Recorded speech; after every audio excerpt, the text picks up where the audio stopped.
After my husband's solemn funeral, I went to my nephew's birthday party. Suddenly my sister blurted out, "My son is your husband's.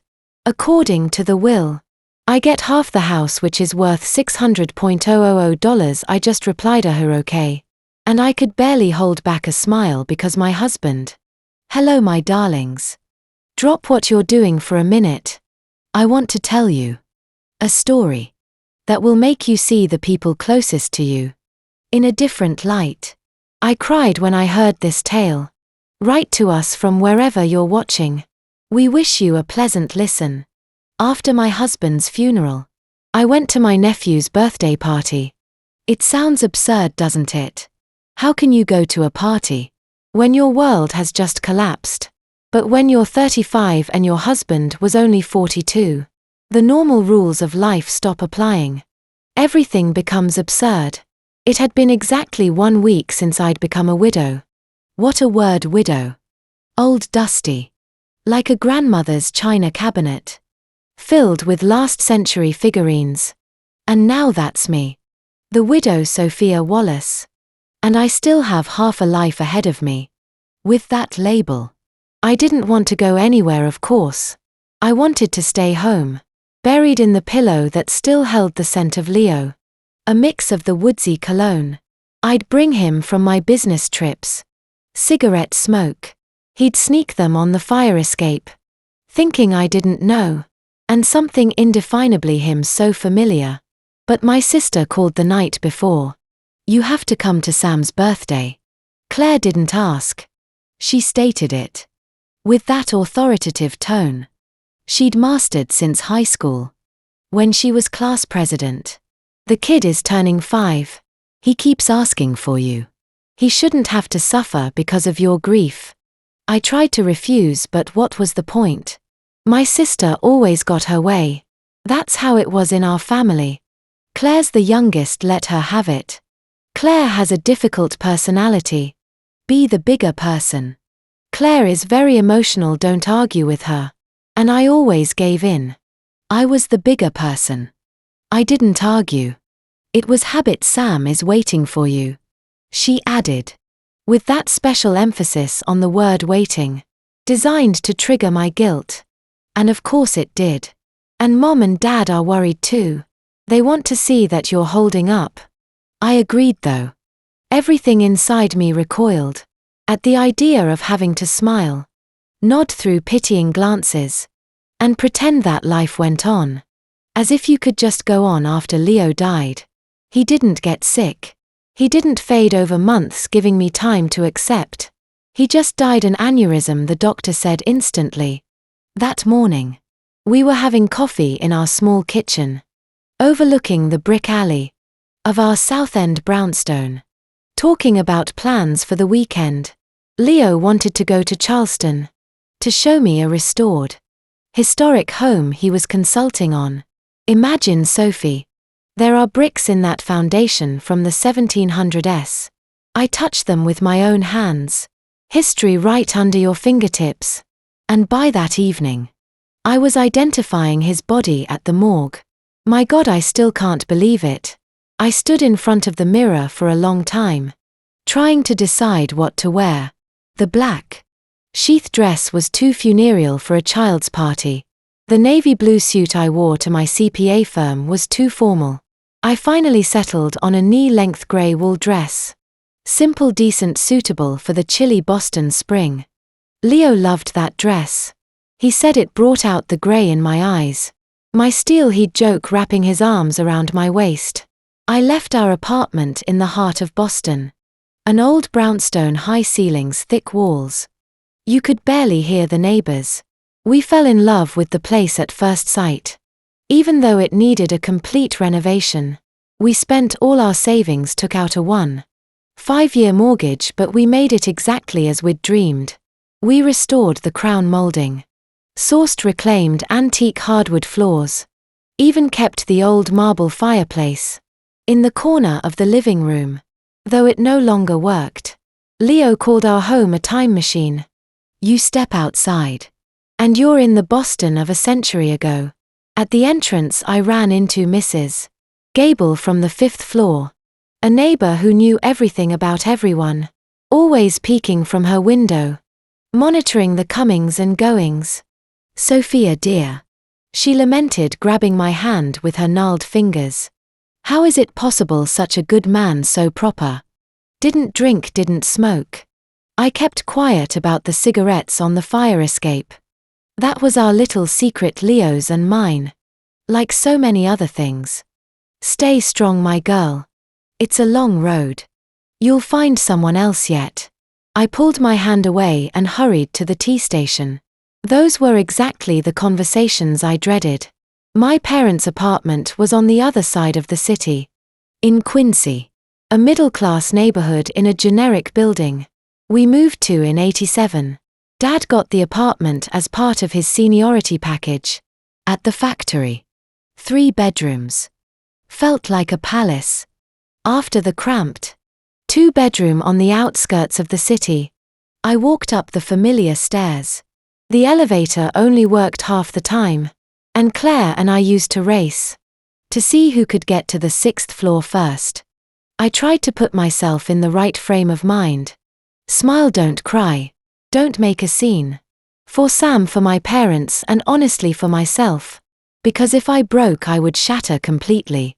And there would be no force strong enough to put me back together. My mom Helen opened the door. She's a retired teacher. The same highlighted bob she gets every month at the same neighborhood salon. The same pearl necklace around her neck. A gift from Dad for their silver anniversary. Sophia, she sighed, pulling me into a tight hug. She smelled of laundry starch and her classic perfume, which she stubbornly kept using. Despite all my attempts to gift her something more modern. Why all those chemical smells, she'd say. This is a real perfume, not like that junk they sell now. Dad Thomas, a retired engineer, was in the hallway. Tall, straight-backed with a military bearing. Though he never served. He shook my hand silently, unshed tears in his eyes. He loved Leo. They would spend hours together. Fixing an old ham radio Dad had kept since the '70s. Leo would find parts at flea markets. And they'd sit on the balcony poring over schematics. And replacing vacuum tubes. How are you, honey? He asked quietly. Getting by, Dad, I lied. That's good, he nodded. Leo would have wanted you to keep going. He was a real man, dependable. I nodded, unable to answer. How could I keep going? I couldn't. 35 years old and my whole life in pieces. 13 years together, 10 of them married. We met at a charity auction at the Museum of Fine Arts. I was helping with the accounting.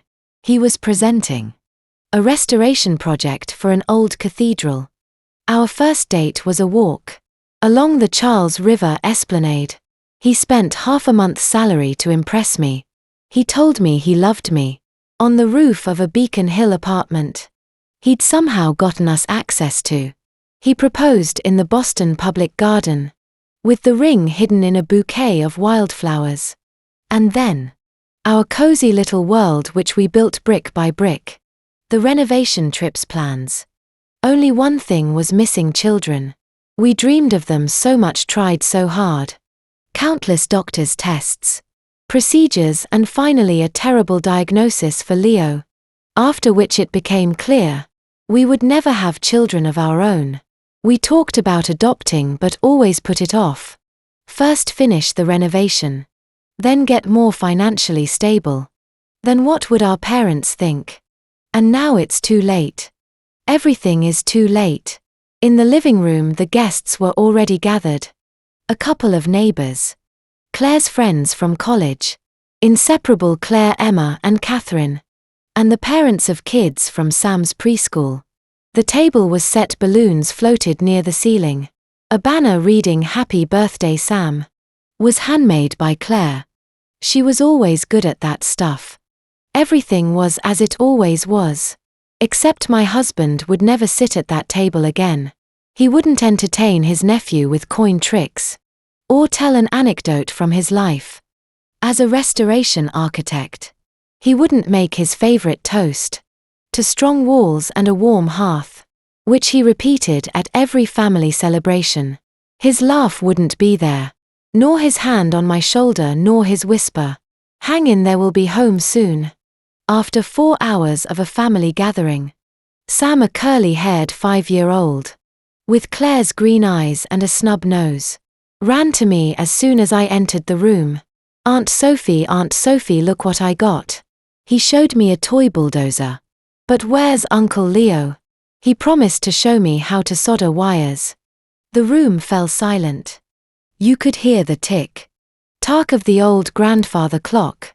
In the hall, a family heirloom. Claire startled so much, she almost dropped a tray of mini quiches.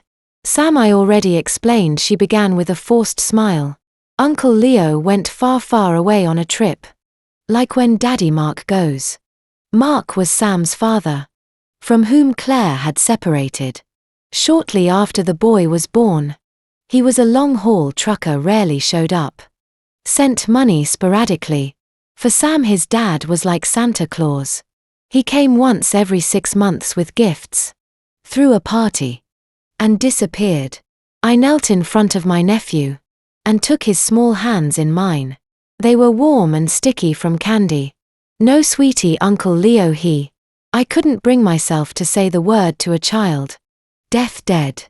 Passed away." Any version sounded horribly wrong when it was about someone who, just a week ago, was teaching him to throw paper airplanes from the balcony. He's in the sky now, and he's watching over you from up there, like an astronaut, Sam asked, seriously frowning, the exact same way Leo frowned when he was concentrating on a difficult problem. The gesture pierced my heart. "Yes, a little like an astronaut," I said, a lump forming in my throat. "Except you don't come back from there ever." Ever? A glimmer of understanding shone in his green eyes. "Ever," I confirmed, and my voice trembled. Claire quickly scooped him up into her arms. "All right, young man. Time to blow out the candles on the cake. Make a wish." The party continued. A chocolate cake with 5 candles, Claire's specialty. She was always a great baker. The presents, the children's laughter, the adults' conversations. I sat in a corner clutching a cup of cold tea, thinking about how Leo would never see Sam grow up. He loved him so much. He always said that if we had a son, he'd want him to be just as restless and curious. When the guests started to leave, I prepared to go home too, to our empty brownstone in Boston, where we moved in with Leo 10 years ago, and where every corner was saturated with memories of him. I wanted to be alone, to make his favorite tea in the old glass, with the etching of the Old North Church, wrap myself in a blanket, and look through our old photos. Cheesy, but I needed that ritual. And just then, as I was in the entryway putting on my coat, Claire suddenly asked, "Everyone remaining not to leave?" Her voice sounded strangely solemn, and I immediately sensed something bad was coming. I always had a sixth sense for Claire's dramatic moments. Ever since we were kids, she'd say something that would make the adults blush, and I'd spend the next week looking at the floor, mortified for my sister. "I have an important announcement," she said, looking not at me but over my head. "I think now is the time to tell the truth. Since we're all here." Mom looked at her with concern. "Claire, don't you think today isn't the right day? Sophia is in mourning." "No, Mom, especially today." Claire lifted her chin, with that stubbornness she'd had since she was a little girl, about to do something forbidden. "Since we're talking about inheritance and all that." "What inheritance?" I was surprised. No one had been talking about inheritance. "We need to," Claire cut in. "Sam is Leo's son." A silence so thick it felt like you could touch. It fell over the room. The old grandfather clock suddenly stopped ticking. Or at least it seemed that way to me. "What nonsense are you talking about?" I blurted, feeling the floor give way beneath me. The truth. Claire looked me straight in the eye. Green against my grey. Our eternal staring contest. "Leo and I had a brief affair. When you two were temporarily separated 6 years ago. Remember?" When you went to a 2-month work training in Chicago. Well, that's when it happened. Sam is his son. And by law he's entitled to his father's inheritance. I glanced at my nephew. He was sitting on the floor, playing with his new bulldozer. Thankfully not listening to the adult conversation. Are you crazy? Dad's voice cut through the silence. What kind of nonsense is this? It's not nonsense, Claire said, pulling a folded paper from her purse. I have a will. Leo acknowledged his paternity. I'm entitled to half the brownstone $600,000 as the representative of his son. I stepped forward and snatched the paper from her hands. Something resembling a will. A notary's seal. A signature that vaguely resembled Leo's. This is a fake, I said firmly. Have the notary verify it if you don't believe me. Claire shrugged. But believe me, little sister. It's better to settle this peacefully without lawyers. Sam is a direct heir. A DNA test will confirm it. A chill ran down my spine. And then very slowly a cold, bitter smile appeared on my lips. A smile I didn't even know I was capable of. Okay, I said, barely containing the smirk. Sure, Claire, whatever you say. I handed her back the paper and turned towards the door. And that's it, she shouted after me. You're not going to protest, make a scene. I turned in the doorway. What for? It's an obvious lie. Why is it obvious? Claire crossed her arms. You know Leo always had a soft spot for me. Even before your wedding. I know, I nodded. And I also know something else, something you don't know. Because my husband was completely sterile. After a surgery he had in his youth. And that was our biggest secret and our greatest pain. A secret that not even our parents knew. A secret that is now going to work in my favor. Leaving my parents' apartment, I didn't call an Uber. Even though it had grown dark. And a spring drizzle was falling over the city. I needed to walk, to breathe, to sort through my thoughts. A residential neighborhood. The kind of suburb that, in the ads, was considered the edge of Boston. And was now just another stop on the commuter rail. Among thousands. Tall apartment buildings. Identical playgrounds. Soulless strip malls and a pharmacy on every corner. Everything the same as it was 30 years ago. Just with brighter signs and more cars. I walked through the familiar courtyards. Dodging puddles. A whirlwind of thoughts in my head. Claire, Leo, Sam, the will, $600,000 sterility, betrayal, a lie. Leo always said Claire was a handful. Your sister is like a hurricane, he'd joke. You never know where she's going to hit. Or what damage she'll cause. But this, not even in my worst nightmares, could I have imagined. She was capable of something so vile. To claim she had an affair with my husband. That Sam was his son. That she was entitled to our brownstone. The brownstone in the heart of Boston. It all started with that place. When Leo and I first got married, we rented a tiny apartment on the outskirts. An old house, nosy neighbors, all that charm. I remember the day so clearly when our elderly neighbor, Mrs. Martinez, a sweet 80-year-old retired ballerina, invited us for tea. Kids, she said, I have a proposal. My niece in Miami knows a realtor. They're selling a place downtown. It's old, neglected. But the ceilings are high and the location is prime. And best of all, it's cheap. Because the owner died and the heirs in Florida need the cash fast. We went to see it without much hope. A prime location, the price must be through the roof. But Mrs. Martinez was right. The place was a wreck. No updates since the 70s. Broken window in one room. Wiring that would scare any electrician. And cockroaches the size of small rodents. But the potential. Soaring ceilings with crown molding. Windows so wide you could sit in them and read. Heavy original doors with brass knobs. And most importantly, the view of the old Boston we loved so much. We took out a 1.5-year mortgage, putting down all our savings as a deposit. Leo's parents helped with a portion. His dad, an architecture professor. understood the value of such gems. Mine also pitched in. What they could sell in a small lake house. My mom had inherited. We did the renovation ourselves on weekends and nights. Saving on everything. Even food. We lived on pasta for months. Leo learned to tile. I learned to hang wallpaper and paint. We only hired professionals for the heavy lifting. Rewiring, plumbing, reinforcing beams. It was a tough but happy time. We worked side by side, dreaming of living there for many years. Raising children in that place. Growing old together. Sitting on our windowsill watching old Boston go by. Children, that was our deepest wound. A year after the wedding we started trying for a baby. I stopped taking birth control. We tracked my fertile days, we tried, we waited. A year passed, nothing.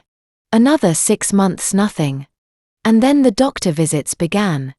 First me tests, ultrasounds, checkups. Everything was fine. Then Leo, and that's when they found it.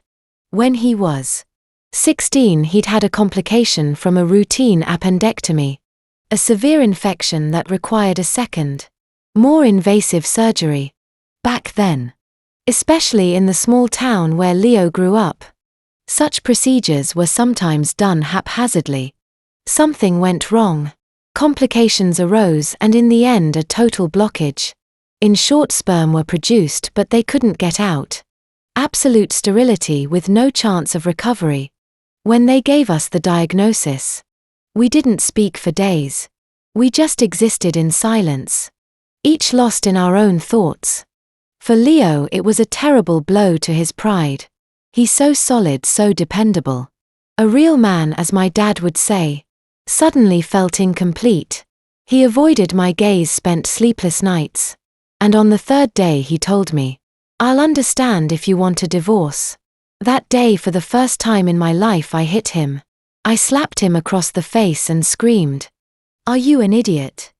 Do you think I'm just desperate to get pregnant? I love you, not your sperm." We cried together. And then we started looking at options. IVF with a donor, surrogacy, adoption. But everything came up against money and time. We were drowning in debt and renovations. Working ourselves to the bone. We decided to postpone it until we were more stable. And time passed. And the conversation about children became rarer. Until it became one of those topics you don't touch. So as not to reopen old wounds. Our diagnosis became our secret. We didn't tell our parents. Why make them suffer? We didn't tell our friends. We didn't want their pity. We learned to give vague answers when asked about kids. Career, the renovation. All in good time. And only between us. In moments of deep intimacy. Did we confess that we still wanted a child. And that one day we would find a way. Now that secret would be my weapon against Claire's lie. But first I needed proof. The documents with Leo's diagnosis were in a safe deposit box at the bank. We rented it when we took out the mortgage. To keep all the important documents for the brownstone. There, just in case Leo would say. You never know. If there's a fire or a flood, the papers will be safe. There was a grim irony in those words. It wasn't the brownstone. It was him who was gone. I wiped away my tears. This was no time to fall apart. I had a plan as I neared the tea station. I pulled out my phone and dialed the number of Oliver, our college friend, who had become a successful family law attorney. "Oliver, it's Sophia," I said when he answered. "Sorry to call so late, Sophia. Please don't apologize." His voice was full of sincere compassion. "How are you? Not great, to be honest. Listen, I need a consultation about inheritance. I think I'm in for some trouble." "What kind of trouble?" The lawyer's tone crept into his voice. "My sister is claiming her son is Leo's. And is demanding half the brownstone." The silence on the other end of the line spoke volumes. "Your sister Claire," Oliver managed to say. "Is this a joke? I wish she even has some kind of will." "Okay." Oliver was in full professional mode. "Now tomorrow at 10 in my office. You remember the address on Newbury Street?" And bring every document you have. Marriage certificate papers for the brownstone. That will if you can get it. He hesitated a moment. I know it's hard. But we'll also need Leo's death certificate. Okay, I nodded though he couldn't see me. See you tomorrow. I got on the train heading downtown. The car was almost empty. A weekday late at night, most people were already home. Across from me, a young couple held hands and stole kisses. I turned my face to the window, where my reflection stared back at me in the dark. A drawn face with dark circles under my eyes. 35, but I looked 45. When I got home, the first thing I did was check for the key to the safe deposit box. It was in its place, inside the small document box in our home safe. The other key was on my keychain. Tomorrow morning, before seeing Oliver, I'd stop by the bank. The apartment greeted me with silence. Before, when I came home, there was always some sound. Leo working late, drafting plans on his computer, talking to clients on the phone, putting on an old vinyl record he collected. Classic rock, Pink Floyd, Led Zeppelin, the Eagles. Now silence, a crushing silence. I went to the kitchen and put the kettle on. Moving on autopilot. In the fridge, traces of a former life. A container of the soup I'd made last Sunday. A yogurt Leo liked. A bottle of white wine. Opened for our last dinner together. I slammed the door shut. Unable to look at those memories. I made tea in his glass mug. With the antique silver holder. Etched with the image of the Old North Church. Leo had found it at a flea market in Cambridge. And from then on only drank tea from it. A real Boston mug, he'd joke. I went out onto the fire escape with my tea. Wrapped in a blanket. The spring night in Boston spread out below. The glow of streetlights, few passers-by. The dark shadows of old trees. We had spent so many nights out here together, dreaming. Making plans or just watching the city in silence. And now I was alone. And instead of future plans, I had a plan for justice. No, not revenge, justice. I would not let Claire tarnish Leo's memory. Or steal what we built together. I pulled out my phone and scrolled through my photos. Here we are at Boston Common last winter. Here at his parents' house in the Berkshires. Here in Charleston on the coast. Celebrating our 5th anniversary. Happy in love even after so many years together. How dare she say she had an affair with him? And then it hit me. 6 years ago. When Claire claimed she supposedly got pregnant by Leo. I really was away. 2 months in Chicago. For a training on new accounting software. And during that time, Leo spent a lot of time with my parents. He helped my dad with repairs around the house. He took my mom to the doctor when her arthritis flared up. And Claire was always around offering to help. Inviting Leo over for dinner. Could it be no impossible? Leo wouldn't do that. He couldn't. I knew him better than anyone. And besides, I knew Sam couldn't be his son. Physically impossible. But Claire didn't know that. And that's where things got interesting. I took a sip of the now cold tea. And looked at the clock. Almost midnight. Tomorrow would be a tough day. I had to gather all the documents. Go to the bank for Leo's medical records. Meet with Oliver. And then I would decide how to play my cards. I went back inside, closing the door to the fire escape. For a second, I thought I heard Leo's footsteps from the bedroom. His particular way of walking. With a slight drag in his right leg. A souvenir from a skiing accident. But it was just the floorboards creaking in the draft. In the bedroom. I didn't turn on the main light, just the bedside lamp. The one we bought at a flea market. With a stained glass shade in an Art Deco style. I put on my pajamas. Well, actually Leo's Pink Floyd t-shirt.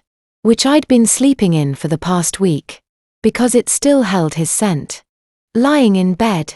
I mentally rehearsed the plan for the next day. Bank documents, Oliver, and then I'd have to decide what to do about Claire. Expose her immediately. Or let her dig herself deeper into her lie? Tell my parents the truth about Leo's sterility? Or keep our secret? And what about Sam? He wasn't to blame for any of this. He was just a little boy who adored his uncle. Sleep wouldn't come. I got up and walked through the apartment. Our apartment. My last refuge. Where everything reminded me of a happiness that would never return. In the living room hung our pride and joy. A watercolor of old Boston. That Leo had bought at an auction. The work of an unknown artist from the early 20th century. A view of Beacon Hill. The State House dome in the background. Pigeons in the park. Look, Sophie. Leo used to say it's the view from our neighborhood. It means that 100 years ago, an artist stood more or less where our house is today, and painted what he saw. And now this painting has come home. The circle is complete. On the mantelpiece framed photos our wedding. Me in a simple white dress, Leo in a dark blue suit. Both of us laughing. Because it started to rain right at that moment. The photographer was cursing and we were happy. Rain on your wedding day, good luck for sure. Family photos. My parents, Leo's parents. All of us together at their house in the Berkshires. And a photo with Sam. Leo was carrying the 3-year-old on his shoulders. Both of them roaring with laughter. He truly loved him. That was true. He often said, if we had a son, I'd want him to be just as mischievous and curious. Lately, we had started talking about having a child again. The brownstone was almost paid off. The renovation was finished. We were financially stable. I had been promoted to CFO at my firm. Leo had opened his own architectural restoration practice. And he was flooded with projects. We were already looking at adoption agency websites. Reading stories from adoptive parents. This year, Leo said 2 weeks before he died. This year we'll do it. We didn't. We ran out of time. I went back to the bedroom. I lay down, closed my eyes. My sister's face appeared before me. With that self-satisfied smirk. Her green eyes narrowed, her chin held high. All her life she wanted something of mine. Our parents' attention, my toys, later boyfriends' jobs. Always competing, envying, trying to prove she was better. And now she wanted the most precious things. Leo's memory, our home, our future. She wouldn't succeed this time. I wouldn't give in. This time I had proof. And I would use it to put Claire in her place. Once and for all. With that thought, I finally drifted into a restless sleep, in which Leo was calling my name, and I couldn't reach him, because between us stood Claire, holding Sam in her arms, laughing and laughing and laughing. The morning dawned damp and cold. A typical Boston spring. No longer winter, but still far from warm. I woke up with a headache, and the strange feeling that Leo was still in the apartment. Those first few seconds after opening my eyes were the worst. That moment when consciousness hasn't fully kicked in, and you think everything is still the same. That any minute he'll walk in with 2 cups of coffee, just like every morning. But reality is unforgiving. Leo was gone and I had an important day ahead of me. I forced myself to get up, shower, get dressed. I chose a severe grey suit. The same one from his funeral. It felt symbolic. Today I would begin to bury another part of my life. My relationship with my sister. You're here bright and early, the bank guard said, as I walked in right at 9 a.m. when they opened. An older woman with a tired gaze and grey hair. Neatly coiffed. Probably my age, but she looked older. Leo and I had an account at this bank. And the safe deposit box too. A small private bank in downtown Boston. In an old building with a historic feel. Moldings on the ceilings, marble windowsills. Stained glass in the windows. Leo chose it precisely for that atmosphere. I need to access my safe deposit box, I said. Handing over my ID and the access card. The woman verified the details and nodded. Go ahead, Mrs. Wallace. Valerie will assist you. A young employee, Valerie, led me to the vault. I walked behind her, clutching the key to the box in my hand. My heels clicked on the marble floor, echoing in the empty morning corridors. Valerie chatted about the rain, about how early it had warmed up this year. I nodded without listening. The vault was a separate room, with metal drawers of various sizes embedded in the walls. Valerie inserted her key into our box's lock. I inserted mine. 2 turns and the metal drawer slid open. "I'll wait outside," the young woman said. "Let me know when you're finished." I was alone inside the box. Neat stacks of documents in clear folders. Everything systematized. Labeled in Leo's clear architect's handwriting. Papers for the brownstone insurance policies. Copies of birth and marriage certificates. The real will signed before a notary 3 years ago. Where Leo left everything to me. The paid-off mortgage contract. And in a corner a blue folder labeled medical documents. I took out the folder and opened it. There they were. All the reports from Leo's diagnosis. The medical conclusions. The semen analysis results confirming azoospermia.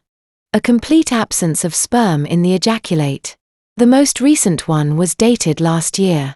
We had ourselves checked every so often, with the secret hope of a miracle. That never came. I put the entire folder in my purse. Then I took Leo's real will. I would need it for the meeting with Oliver. I left the rest in the box. I had our marriage certificate at home. The rest wasn't necessary for now. I was about to close the box when I noticed an envelope I had never seen before. Thick cream-colored paper with no writing on it. I opened it. Inside was a folded sheet of paper, Leo's handwriting. "Sophia, my love. If you are reading this letter, it means something has happened to me. I hope we are just going through old papers. 30 years from now. And you are laughing at my paranoia. But if not, I want you to know. These 13 years with you were the best of my life. You gave me everything a man could dream of. Love, support, a home, a purpose. The only thing I couldn't give you was a child. And that is my deepest regret. But there is something I must tell your sister. 6 months ago, when you went to Chicago for work, she came over, saying she was looking for some of Mom's recipes. She drank almost a whole bottle of wine and started coming on to me. She said she had always wanted me, that you would never know that it would be our secret. I threw her out, but she threatened to make something up, to break us apart if I told you. I didn't want to worry you or ruin your relationship with her, so I kept quiet. But now I think I was wrong. Your sister is dangerous, Sophie. Be careful with her. Whatever happens, remember I only ever loved you. Always your Leo." The date was from 3 months ago. I sat there in the vault, clutching the letter to my chest, tears streaming down my cheeks. All this time he knew. He suspected Claire was up to something, and wanted to warn me to protect me. Even after he was gone. "Mrs. Wallace, are you all right?" Valerie's voice from the doorway brought me back to reality. "Yes, I'm coming out now," I replied, wiping my tears. I carefully folded the letter and put it in my purse. Leaving the bank, I immediately called Oliver. "I'm on my way to your office. I have something important." Oliver's office was in an old building on Newbury Street, a small family law practice. Leo and I had helped him when he was just starting out. Leo designed the office renovation. I handled his books. College friends always supporting each other. Oliver met me at the reception. Tall, broad-shouldered with a neatly trimmed beard. And an impeccable suit. In college he'd been a bit of a rebel. Always in faded jeans. With a guitar slung over his shoulder. Now he was a prestigious lawyer. One of the best in Boston for family law. "Sophia," he hugged me tightly. "How are you holding up?" "Trying my best," I replied with a weak smile. His office was minimalist and serious. No extra frills. Just a desk, chairs. A bookshelf with legal texts. And a few diplomas on the wall. And a framed photo. The three of us. Leo, him and me. 10 years ago at the opening of this very office. Smiling with glasses of champagne. Tell me, Oliver said, sitting across from me. His hands clasped on the desk. I laid out all the documents in front of him. Leo's real will. The medical reports proving his infertility. And the letter I found in the box. Here it is, I said. Everything I have. Oliver reviewed each paper carefully, lingering on the medical reports. So Leo was, yes, I nodded. Completely sterile. No possibility of fathering a child. Sam can't be his son. And the supposed will your sister showed you. I didn't see it in detail, just a glance. But everything suggests it's a forgery. Oliver leaned back in his chair, drumming his fingers on the table. You know that's a serious accusation. Forging a will is a felony. Are you prepared to go all the way? I thought about it. Was I really ready to take my own sister to court? To send her to prison? To make Sam the son of a convict? I don't know. I confessed I want justice. But I don't want to destroy the boy's life. Then let's take it one step at a time. Oliver switched back to lawyer mode. First we'll have an informal meeting with your sister. We'll show her the evidence, explain the consequences. Maybe she'll come to her senses. If not, then we'll consider legal action. Okay, I agreed. But there's something else that worries me. Why is she doing this? Claire has always been complicated. But she's never gone this far. Money, Oliver suggested $600,000 is not a small amount. Yes, but I shook my head. It's too desperate a move. There must be another reason. I need to know what's going on in her life. I can hire a private investigator, Oliver proposed. He can find out about her financial situation. Any debts, problems. That will give us an idea of her motives. And could give us leverage. Do it, I said decisively. I want to know what my sister has gotten herself into. And why she decided to use my husband's memory. For her own ends. Oliver made a note in his legal pad. Okay, give me 2 or 3 days to get some information. In the meantime, do nothing. Don't call her, don't see her. Don't talk about it with your parents. Act as if nothing happened. And if she contacts me, tell her you're thinking about what she said. That you need time. I nodded. The plan was sensible. Thank you, Oliver.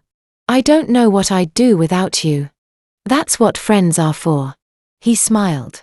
Then added, suddenly Leo would be proud of you. You're strong, Sophia. Stronger than you think. I left Oliver's office with mixed feelings. On one hand, anger at Claire. A desire for immediate justice. On the other, a strange emptiness. As if all this was happening not to me but to someone else. And I was just watching from the sidelines. The weather had gotten worse. The drizzle had turned into a downpour. I stood under the awning of the entrance, debating whether to call an Uber or walk to the tea station. When my phone rang. Mom, Sophia, how are you? Her voice sounded worried. Your father and I are concerned. I'm fine, Mom, really, I lied. I'm working a little bit.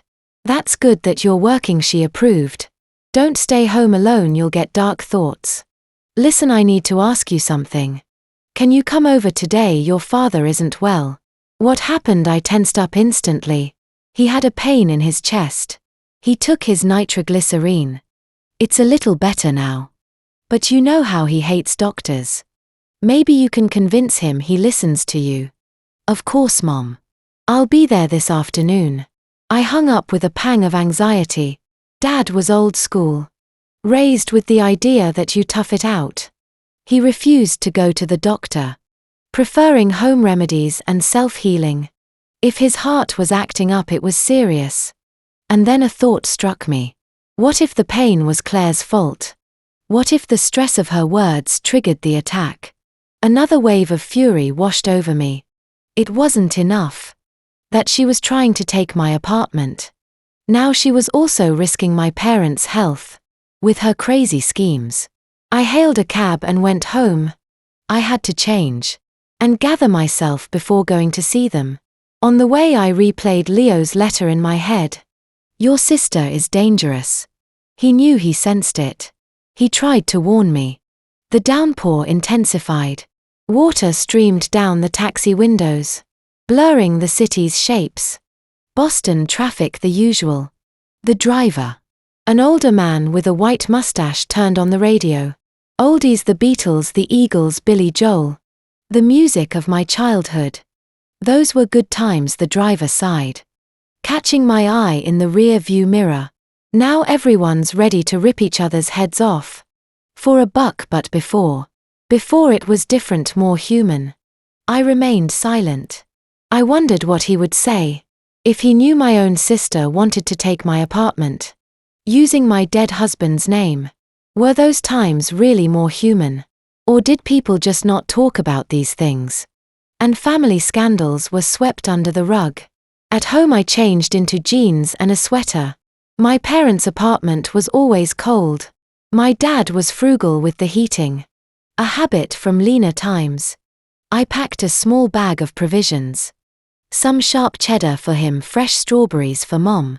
A jar of the blackberry jam I'd made in the fall. And a bottle of whiskey. His favorite single malt scotch, just like old times.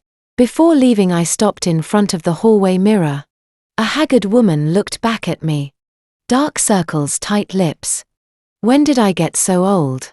1 week without Leo and I looked 10 years older. You're strong, Sophia. Stronger than you think. Oliver's words echoed in my mind. Well, it was time to prove it. I buttoned my coat, grabbed an umbrella and walked out, closing the door decisively behind me. Ahead of me lay a conversation with my parents, and the first step toward justice. I arrived at my parents' apartment in Quincy at 6:00 in the evening. It was still raining, turning the streets into rivers. The buses threw up sprays of water with their tires. Pedestrians hugged the walls under their umbrellas. I walked up to the 6th floor. The elevator, as usual, was out of service. An old childhood habit, counting the steps. 108 Claire and I used to run up them, taking them 2 at a time. Now I was panting at each landing. Mom opened the door, wearing the same floral house coat I'd known my whole life. A ladle was in her hand. The smell of soup wafted from the kitchen. Wednesdays were always soup night. A tradition as fixed as the seasons. Sophia, she hugged me, smelling of classic perfume and fresh herbs. Come in, honey. Your father's in the living room. Dad was in his favorite armchair by the window, old upholstered in worn brown velvet. The seat sunk in the arm rests, shiny from use. He was reading the Boston Globe. He'd had a subscription since the ads, refusing to get his news online. You can hold a newspaper, he'd say. This internet stuff of yours. It's here today, gone tomorrow, Dad. I went over and kissed his cheek, rough with a dazed stubble. How are you? Fine, he grumbled, putting the paper aside. Your mother made a drama out of nothing. Just a little twinge. Who doesn't get those? A twinge that left you as pale as a sheet. Mom retorted from the kitchen. I could barely find the nitroglycerine pills. You hide them all over the place. He waved his hand dismissively. At my age, half the country carries nitro in their pocket. Nothing unusual. I sat on the sofa across from him. Dad, you should see a doctor just in case. Not a chance. He straightened up in his chair, and I noticed a fleeting grimace of pain. Those doctors. All they do is take your money and tell you to come back in 6 months. I know their game. Arguing was useless. He was 71, he'd worked his whole life as an engineer at the factory until the layoffs. After that he'd made do with odd jobs, repairing appliances, working as a security guard. Proud, stubborn. From a generation for whom admitting weakness was worse than death. I brought you whiskey, I said, pulling out the bottle. The kind you like. His eyes lit up. Now that's medicine. Not those pills. Just a little. Mom warned, coming in with a tray.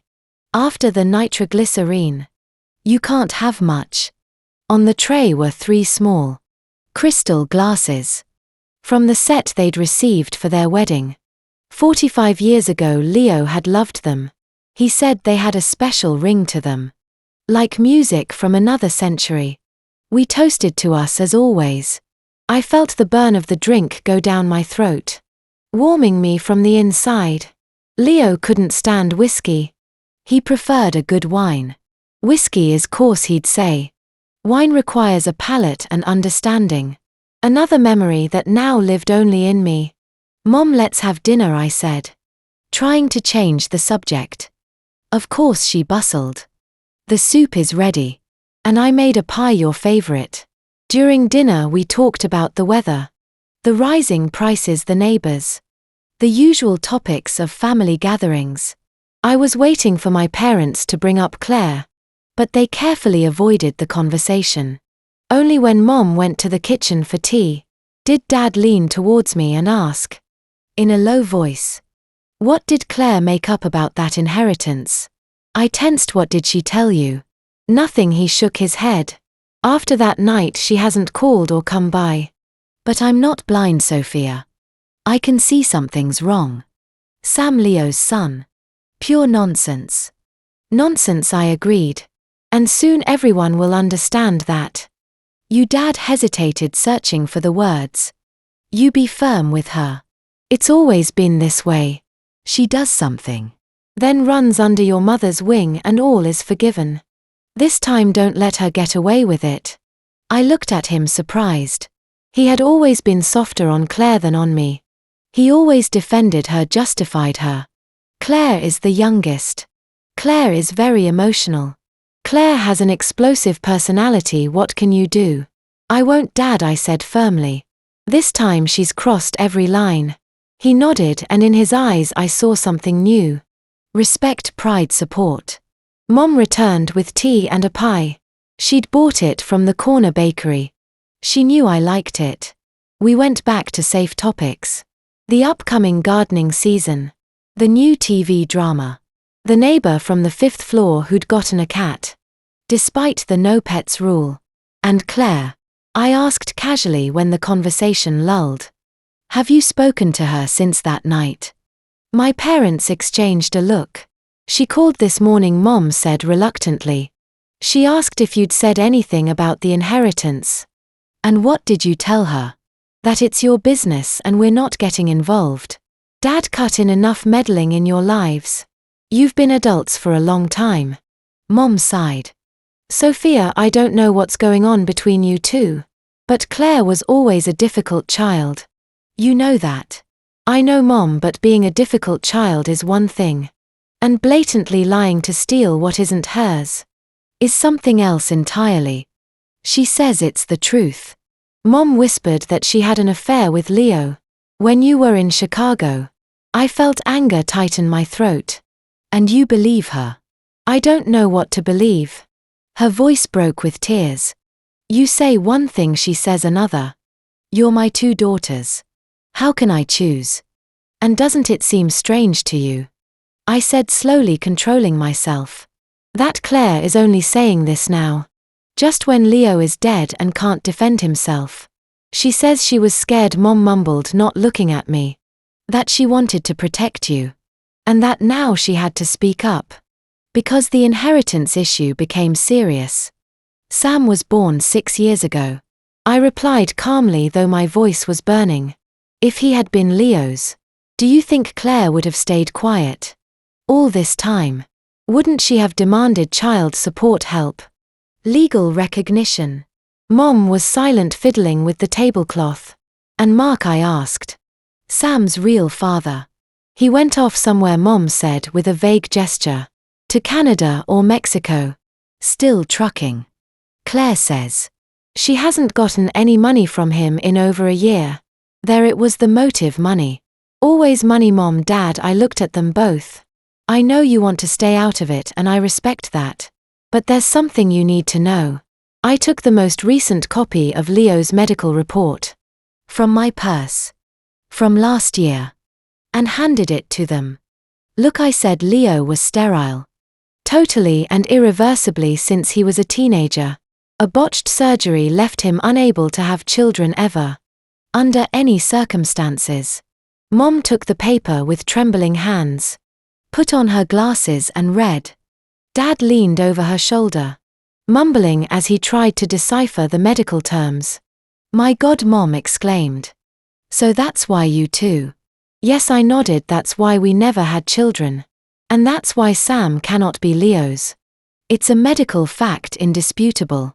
But why did you keep it a secret? Mom's eyes filled with tears. We would have understood, supported you. It was our pain, Mom, I replied softly. Leo was ashamed. He felt incomplete. He didn't want anyone to know. Nonsense, Dad grumbled, though he wiped away a tear on the sly. He was complete, a man like few others. Golden hands, a brilliant mind. I know, Dad, but it was important to him. Mom reread the report over and over, as if she still couldn't believe it. So Claire is lying.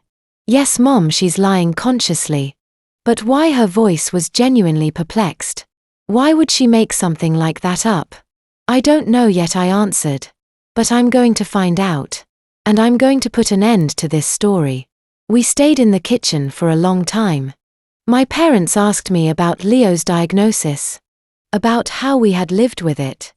Why we hadn't adopted. I answered honestly. For the first time in many years. I spoke openly to them about that side of our life. With Leo we were going to, I said. This year Leo was finally ready. He had accepted his situation. We had even started gathering the documents. My voice broke and I fell silent. Mom put her arm around my shoulders. Sophia, my dear daughter. How much you've had to bear. And all alone, keeping it all inside. Not alone, I shook my head. With Leo he was my support, my everything. We talked until well past midnight. As I was getting ready to leave, Dad suddenly said. Stay the night. It's late, the tea isn't running. Your old room is free.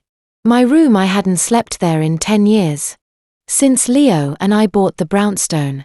But Mom supported the idea. Really, Sophia, stay. The bed is made. I air out the room every week. I agreed. I didn't have the strength to cross Boston. My old room greeted me like a preserved past. Rock band posters on the walls, shelves with books. The old desk where I studied for exams. Mom really did keep it spotless.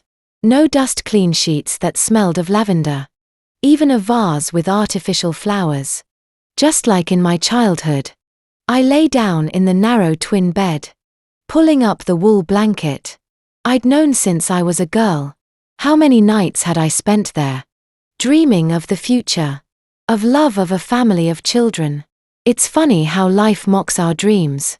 My phone buzzed. A text from Oliver. Found something interesting about your sister. Let's talk tomorrow. I didn't reply. I was exhausted. Tomorrow I hoped all of this would be over soon. That justice would prevail. That Leo's memory would remain untarnished. With that thought I sank into a deep, dreamless sleep. The first peaceful one in a week. The day began with the smell of bacon and coffee. Mom always got up early to make breakfast. A habit from when Claire and I were in school. And Dad went to work at the factory.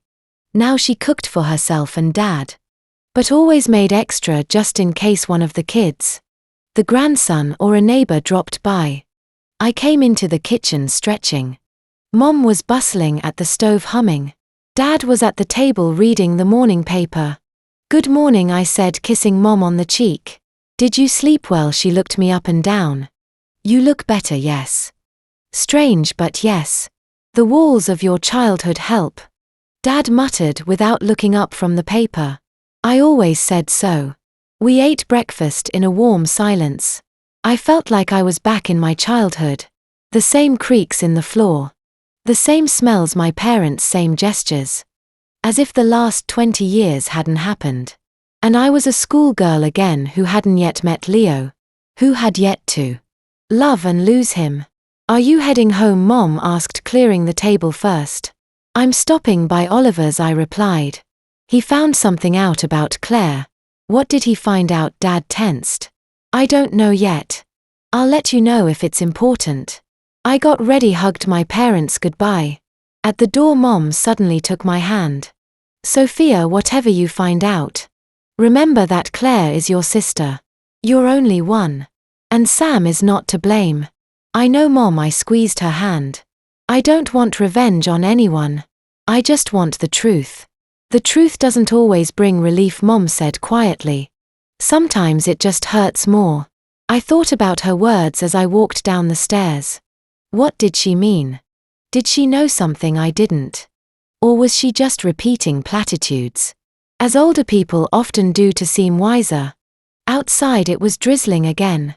I opened my umbrella and walked towards the bus stop, texting Oliver as I went. On my way, be there in an hour. What did you find? The reply came immediately, a lot. And you're not going to like it. I'll be waiting in the office. Oliver's office was quiet. The workday hadn't officially begun. And his receptionist hadn't arrived yet. I walked down the empty hallway, my heels echoing on the hardwood floor. The door to his office was ajar. I could hear voices from inside. I was about to knock, but I heard my name and froze. It's better if Sophia doesn't know the whole truth. A man's voice unfamiliar to me was saying. She has a right to know everything, Oliver replied. Especially now that her sister has made such accusations. It could destroy her. The stranger insisted she just lost her husband. I'm afraid a blow like this. I pushed the door open and walked in. Oliver was behind his desk. Across from him sat a slim man of about 50 inches. A grey suit with sharp eyes behind thin-rimmed glasses. What blow are we talking about? I asked. Without a greeting. They both jumped and turned towards me. Sophia, Oliver stood up. We didn't hear you come in, I noticed, I said coolly. So what were you talking about? Oliver and the stranger exchanged a look. Please sit down. Oliver gestured to the chair next to the stranger. Let me introduce you. This is Ethan, a private investigator. I hired him to gather information on your sister, Anne. What was so terrible that you think could destroy me? I sank into the chair, my eyes fixed on the detective. Ethan cleared his throat. Mrs. Wallace, before I begin, I must warn you, this information is not easy. I've been in this business for 20 years. And I know that facts can hurt more than any weapon. I'm ready, I cut him off. Speak. The detective took a thin folder from his briefcase. Let's start with your sister's financial situation. Claire Vargas, 32 years old. Divorced single mother to her son Sam, age 5. Works as a graphic designer at the ad agency Creative Solutions. Salary about $3,500 a month. That seems decent. But he opened the folder and began to list. Car loan $900 a month. Home renovation loan $600. Mortgage another $800. In addition, child support from her ex-husband is irregular. The last payment was 8 months ago. In total, a minimum deficit of $600 a month. Not counting food, clothes, entertainment. I frowned. So she's just in debt. And that's why she decided to try and take our brownstone. If only it were that simple. The detective shook his head. It's not just debts. 3 months ago, Sam was diagnosed with an autoimmune disease that requires very expensive treatment.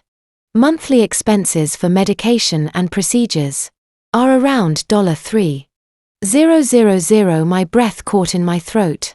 Sam is sick, seriously? Unfortunately, yes. Ethan nodded. The condition is manageable, but it requires continuous treatment. Insurance covers only the basics. The rest is out of pocket. Claire didn't tell us anything, I murmured, trying to process the information. My parents don't know. She's hiding it, the detective continued. According to my sources, only her friend Emma Moreno knows. She works at a pharmaceutical company and helps her get discounted medication. I remembered Emma. She and Claire had been inseparable since college. Claire, Emma, and Catherine. Emma was always the most sensible one. With a good job at a pharma company. It made sense that Claire would turn to her. All right, I composed myself. So Claire is in debt, Sam is sick, she needs money. That explains her motive. But why make up something so twisted? Why not just ask for help? Oliver and the detective exchanged another glance. What is it? I asked impatiently. What else did you find? Ethan turned a page in his folder. We looked into Mark Gonzalez, Claire's ex-husband and Sam's legal father. It's true he works as a trucker currently in Canada. But there's a detail. According to medical records, he has blood type AB negative. Sam is A positive and Claire is B positive. What does that mean? I'm no expert in genetics. It means Mark Gonzalez physically cannot be Sam's father. The detective explained. Genetically, it's impossible. I leaned back in my chair trying to understand. Wait a minute. If Mark isn't the father and Leo can't be, then who? This is where we get to the most sensitive part. Ethan took out another sheet. During the investigation, I checked Claire's circle around the time of conception, about 6 years ago, and I discovered that during that period, she was frequently seeing Nicholas Wallace.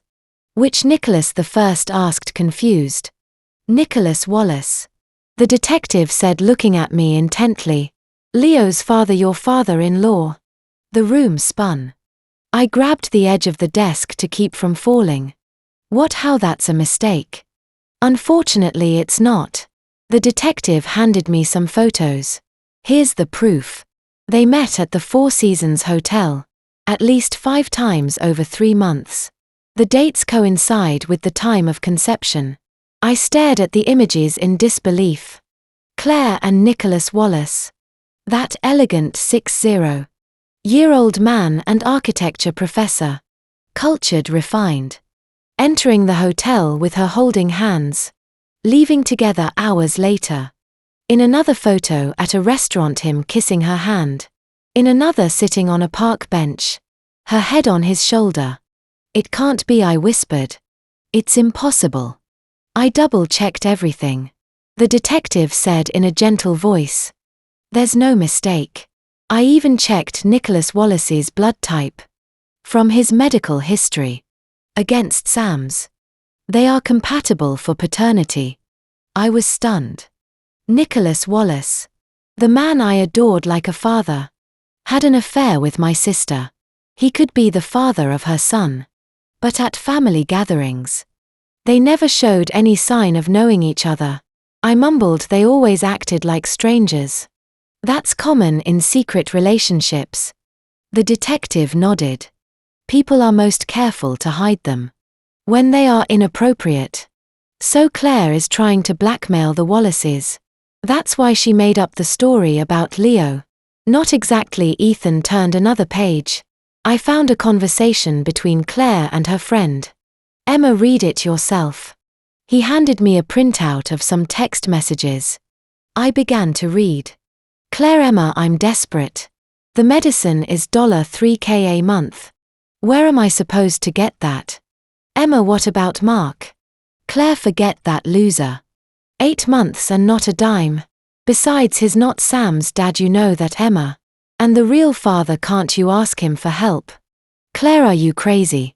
He's married, has a reputation. And besides, he died a month ago. Emma, who? Nicholas Wallace. Claire, yes, heart attack. Now there's no hope. Emma. What about his family? Could you tell them the truth? Claire, who? His wife Eleanor. Or Leo? Hey, your dad is the father of my child. That's absurd. Emma, but Sam is his blood. They should help. Claire, you know what, I just had a better idea. The chat log ended there. I looked up at the detective. When was this? 3 days before Leo's death, he replied. And there's something else interesting. Nicholas had a life insurance policy, a considerable sum. $1.5 million. The primary beneficiary was his wife Eleanor. But a week before his death, a will appeared at the insurance company. In which part of that sum $600 000 was to go to Claire. A will I repeated as fake as the one she showed me. Probably Ethan nodded. The insurance company doubted its authenticity and opened an investigation. Then Nicholas died, and Claire was denied the payout due to insufficient proof of relationship to the deceased. And so she turned to Leo. I deduced exactly the detective confirmed. According to my data, she forged Leo's will right after his death. And how did she know about his infertility? I interrupted. That was our secret. It's possible from Nicholas himself. The detective surmised. If they had a close relationship, he might have told her about his son's problems. I covered my face with my hands. My head was spinning with all this information. Nicholas and Claire. Sam Nicholas's son forged wills. Sam's illness. Claire's desperate attempts to get money for his treatment. What should I do now? I asked more to myself than to them. You have several options, Ethan said. 1. Report the forgery to the police. 2. Talk to your sister and offer her a deal. You don't press charges, and she drops her claim on the brownstone. 3. Go to Mrs. Eleanor Wallace Nicholas's widow. Tell her the truth and face the problem together. I shook my head. Eleanor, she just lost her husband, then her son. This would kill her. Then you have the first 2 options. The detective nodded. Oliver, who had been silent the whole time, finally spoke. Sophia, I understand you're in shock. But you have to make a decision. Claire won't stop. If she's already forging documents, it means she's desperate. And a desperate person is capable of anything. I got up, walked to the window. Outside life went on as usual. The same old Boston. People rushing, cars honking, a drizzle falling. A simple, clear world. And in mind everything was upside down. I need to think, I said. And I need to talk to Claire in person alone. That could be dangerous, the detective warned me. She's cornered. She's my sister, I affirmed. Whatever she's done, I have to give her a chance to explain herself. Oliver nodded.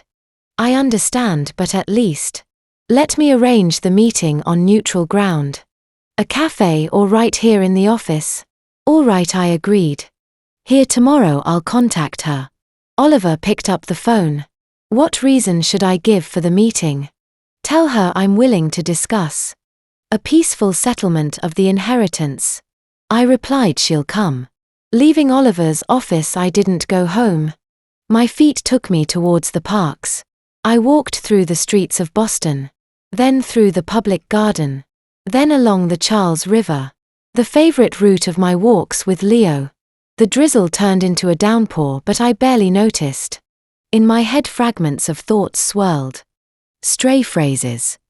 Memories. That now fit into a completely different picture. Leo, my beloved husband. The center of my universe for 13 years. Did he know about his father's relationship with my sister? Did he suspect that Sam was his half-brother, not his nephew? What did he feel when he looked at that little boy, who so resembled him? Nicholas Wallace, elegant, cultured, refined. How could he have gotten involved with my flighty sister, 30 years his junior? What was he thinking when he went into hotels with her? When he kissed her hand in restaurants? Did he really love her? Or was it just the adventure of an older man with a young woman? Claire, my sister with whom I shared a room. Secrets, dreams. How could she with my father-in-law? And then that lie about Leo. The attempt to take our brownstone. And all for what? For money to treat her son. And Sam, an innocent child, who knows nothing of the sins of adults. Sick, in need of help. I stopped in the middle of the park, soaking wet. What will I say to Claire tomorrow? How will I look her in the eye? What words will I start with? I know everything. Too dramatic, how could you? Too accusatory. Let's talk about Sam. Perhaps I should start there. Because in the end, he was the only innocent one in this whole story, and his well-being had to be the priority. I took out my phone and dialed Oliver. Everything okay, he asked. Yes, I replied. The meeting with Claire is tomorrow at 11:00. Yes, good. And one more thing. I need information on Sam's illness. Full diagnosis, prognosis, treatment costs. Can your detective get that? Of course, Oliver replied, but why do you need it? I have a plan, I said. I'll tell you tomorrow. Right now I have to do something else. I hung up and dialed another number. Eleanor Wallace's Leo's mother. My mother-in-law who had just lost her husband. And her son who didn't know. Her husband had an affair with my sister. That she had a grandson. Sophia, her voice sounded tired. How are you, dear? I'm fine, Eleanor, I replied. And you getting by? I work during the day, cry at night. That's how it goes. Eleanor, can I visit you tonight? I need to talk to you. Of course, dear. I'll expect you for dinner. I put the phone away and walked towards the tea. The rain was still falling, but I didn't feel it. I already had a plan. Risky. Difficult, but the only right one in this situation. Tomorrow a tough conversation with my sister awaited me. But tonight another. No less tough. Conversation awaited me with my mother-in-law. The truth always hurts, but sometimes it's necessary. Like surgery, it causes pain, but it saves a life. Eleanor lived in the professor's apartment. Right in the heart of Beacon Hill. A spacious 4-bedroom apartment. With high ceilings and bay windows. Nicholas had inherited it from his father. Also an architecture professor. And it held the memories of several generations of intellectuals. Antique mahogany furniture, paintings and heavy frames. Floor-to-ceiling bookshelves filled with old volumes. I took the elevator to the 6th floor. And stood for a moment in front of the door. Gathering my courage. The antique mechanical doorbell rang with a harsh clatter. Deep inside the apartment. Eleanor opened the door. A tall, imposing woman of 65 with silver hair. Pulled back in a tight bun. Dressed in a sober black dress. Leo always said he inherited his love of antiques from his mother Sophia. She embraced me with her dry but firm arms. Come in, take off your coat. You're soaking wet. I'll get you a towel. The apartment smelled of freshly brewed coffee. And baked goods. Eleanor always baked when she was sad. It was her way of coping with grief. And now, after losing her husband and son, within a few months of each other, she must have been spending hours in the kitchen. Thank you. I took off my shoes, hung my wet coat on the rack. I wasn't expecting such a downpour. Spring, she nodded. The most unpredictable season in Boston. Come to the kitchen. I just took a cake out of the oven. The professor's kitchen was large but unrenovated. The same 1970s cabinets, the same formica-topped table. The same gas stove. That had probably been there since Eleanor's youth. She never agreed to renovations or rearrangements. She considered them an unnecessary expense. What matters is that everything is clean and works, she used to say. And indeed, despite the old furniture, the kitchen was sparkling clean. Sit, she pointed to a chair and started serving. Tea, coffee, tea, please. I settled into the chair, watching her precise economical movements. Eleanor prepared the tea in an antique porcelain teapot. A true heirloom from her grandmother. She cut the cake, served it on plates. Brought out a thick guava jam. Tell me. She sat across from me, resting her chin on her hand. Did something happen? You look worried. I took a deep breath. Where to begin? How do you tell this woman that her husband cheated on her with your sister? That he had a child out of wedlock? That this child was sick and needed help? Eleanor, I began cautiously. Have you ever seen my nephew Sam? She thought for a moment. I think so, at Leo's birthday party last year. A charming boy, curly-haired, very active. Why did you think? I searched for the words. That he looked like someone in your family. My mother-in-law frowned. What are you getting at, Sophia? I took a recent photo of Sam from his 5th birthday out of my purse. I handed it to her. Look closely, who does he remind you of? She took the photo and examined it. Surprise, bewilderment. And then something like fear appeared on her face.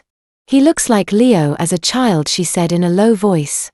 The same curls, the same shape of the eyes. But how he doesn't look like Leo, the first replied gently. He looks like Nicholas.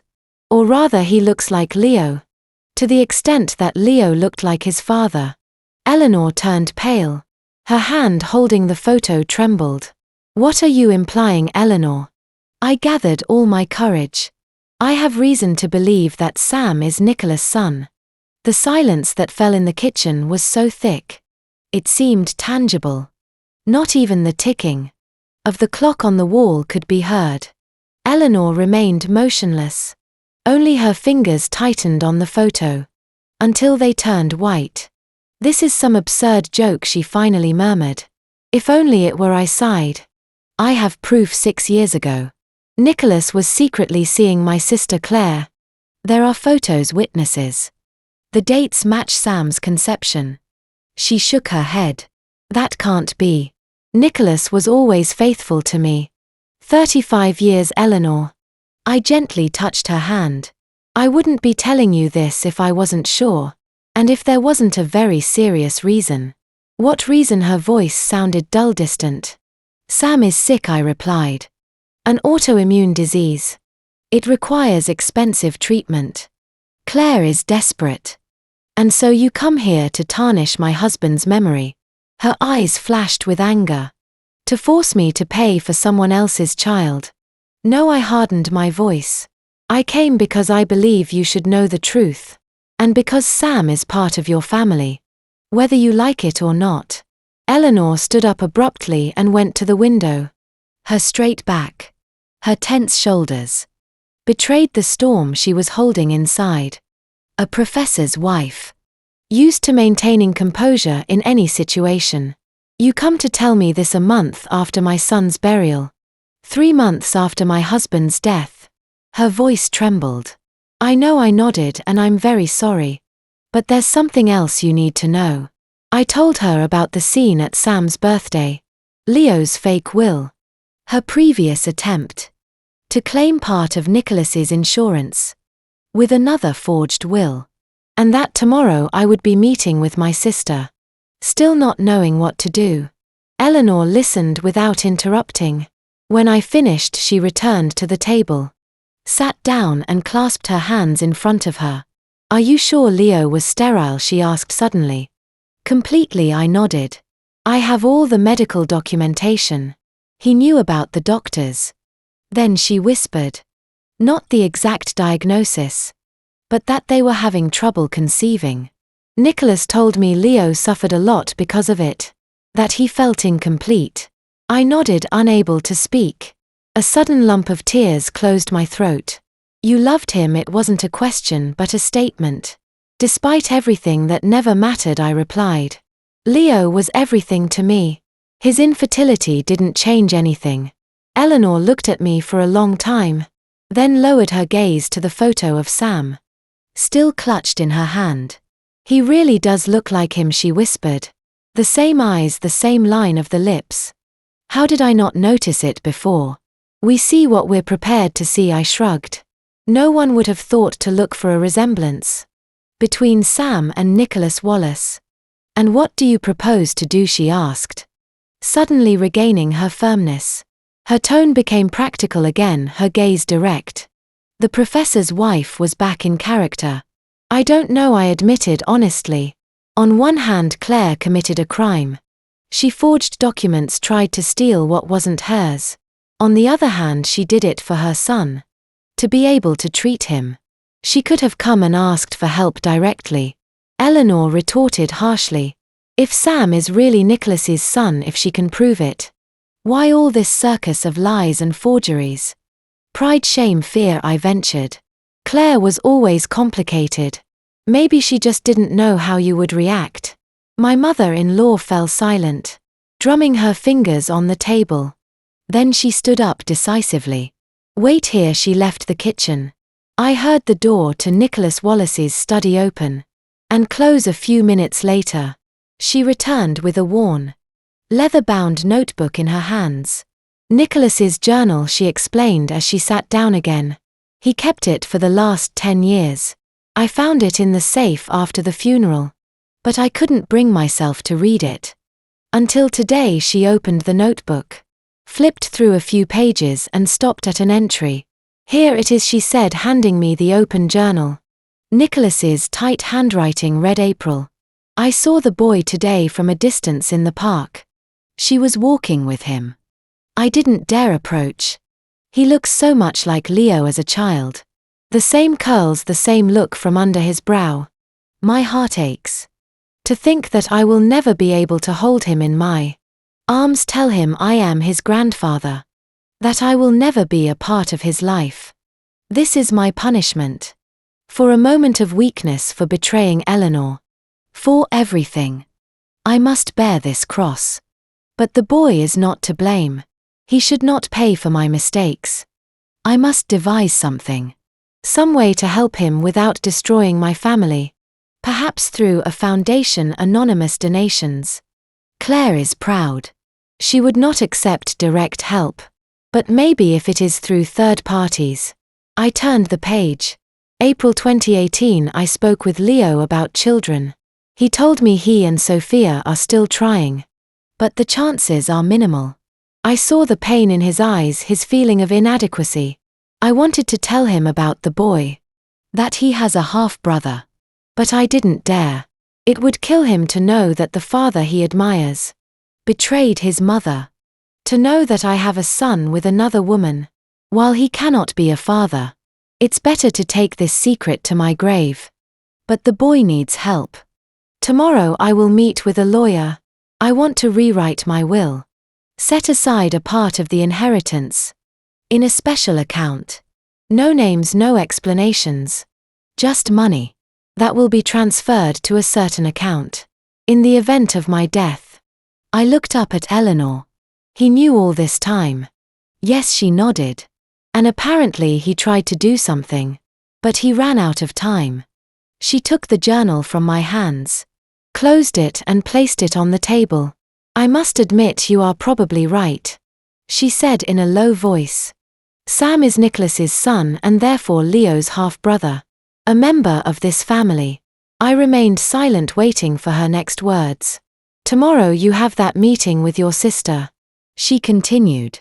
I want to be there. Are you sure? I asked cautiously. It could be a difficult conversation. I'm sure. She nodded firmly. If Sam is really sick, if he needs help, we must provide it. But on our terms. Not under the pressure of blackmail or forgeries. I looked at her with renewed respect. This woman had just learned of her husband's betrayal, of the existence of an illegitimate son. And instead of collapsing or denying it, she was thinking about how to help the child. What strength, what dignity. And what do you plan to do? I asked. First meet with your sister, she replied. Find out the truth about the boy's illness. The treatment he needs. Then a DNA test to confirm paternity. And if everything is confirmed. She took a deep breath. I will recognize Sam as a member of the Wallace family. With all the duties and rights that entails. And the will, Claire's attempt to take our brownstone. That is a separate matter, she said sternly. Forging documents is a crime. And I do not intend to let it go. But helping the child is separate from the punishment. Your sister deserves. Sam is not guilty of his mother's sins. I nodded, agreeing with her logic. Then we'll see you tomorrow at 11:00 at my friend Oliver's office. He's a lawyer. I jotted down the address on a piece of paper. Claire will be there. I'll be there too. She was silent for a moment, then added. Now, if you don't mind, I need to be alone. To process all of this. I stood up from the table. Of course, thank you for listening to me. And I'm sorry I had to bring you this news. You did the right thing by coming. She walked me to the door. The truth is always better than ignorance. Even when it hurts. At the door, Eleanor suddenly hugged me tightly. A maternal gesture. Leo loved you, she said in a low voice. With all his heart. You were the light of his life. Don't ever forget that. I know, I whispered, tears running down my cheeks. And I loved him always. Walking down the stairs instead of taking the elevator, I tried to sort out my thoughts. The conversation with my mother-in-law had not been what I expected. Eleanor showed a strength and nobility that I had always sensed in her, but which I did not expect to see in such a situation. Tomorrow would be the meeting with my sister, and that would no longer be a chat between sisters, but a face-to-face between two adult women, one of whom had crossed every possible line. I went out into the street. The rain had stopped, but the air was still damp and cool. I took a deep breath, feeling the coolness fill my lungs. For the first time in a long time, I felt something like calm, as if part of the weight I had been carrying these past few days had been lifted from my shoulders. Tomorrow everything would be resolved. Tomorrow I would know the truth about my sister, her motives, Sam's illness, and tomorrow I would do whatever was necessary to protect Leo's memory, and at the same time help an innocent child. I hailed a cab and gave the address. My home in downtown Boston. The home that Leo and I had turned into a refuge.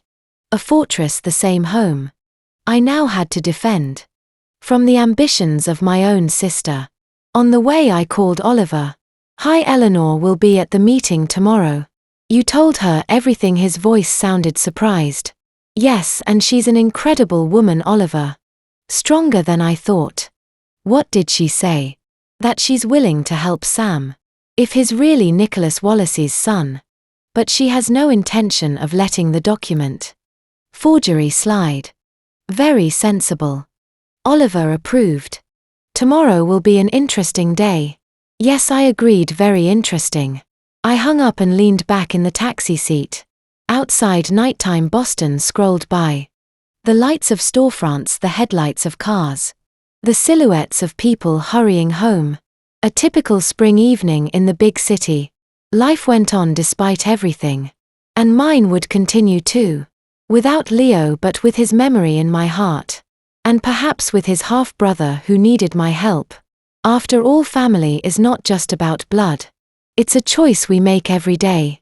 The choice to love, to support, to protect those we care about. And tomorrow I would have to make that choice. Perhaps the most important one of my life.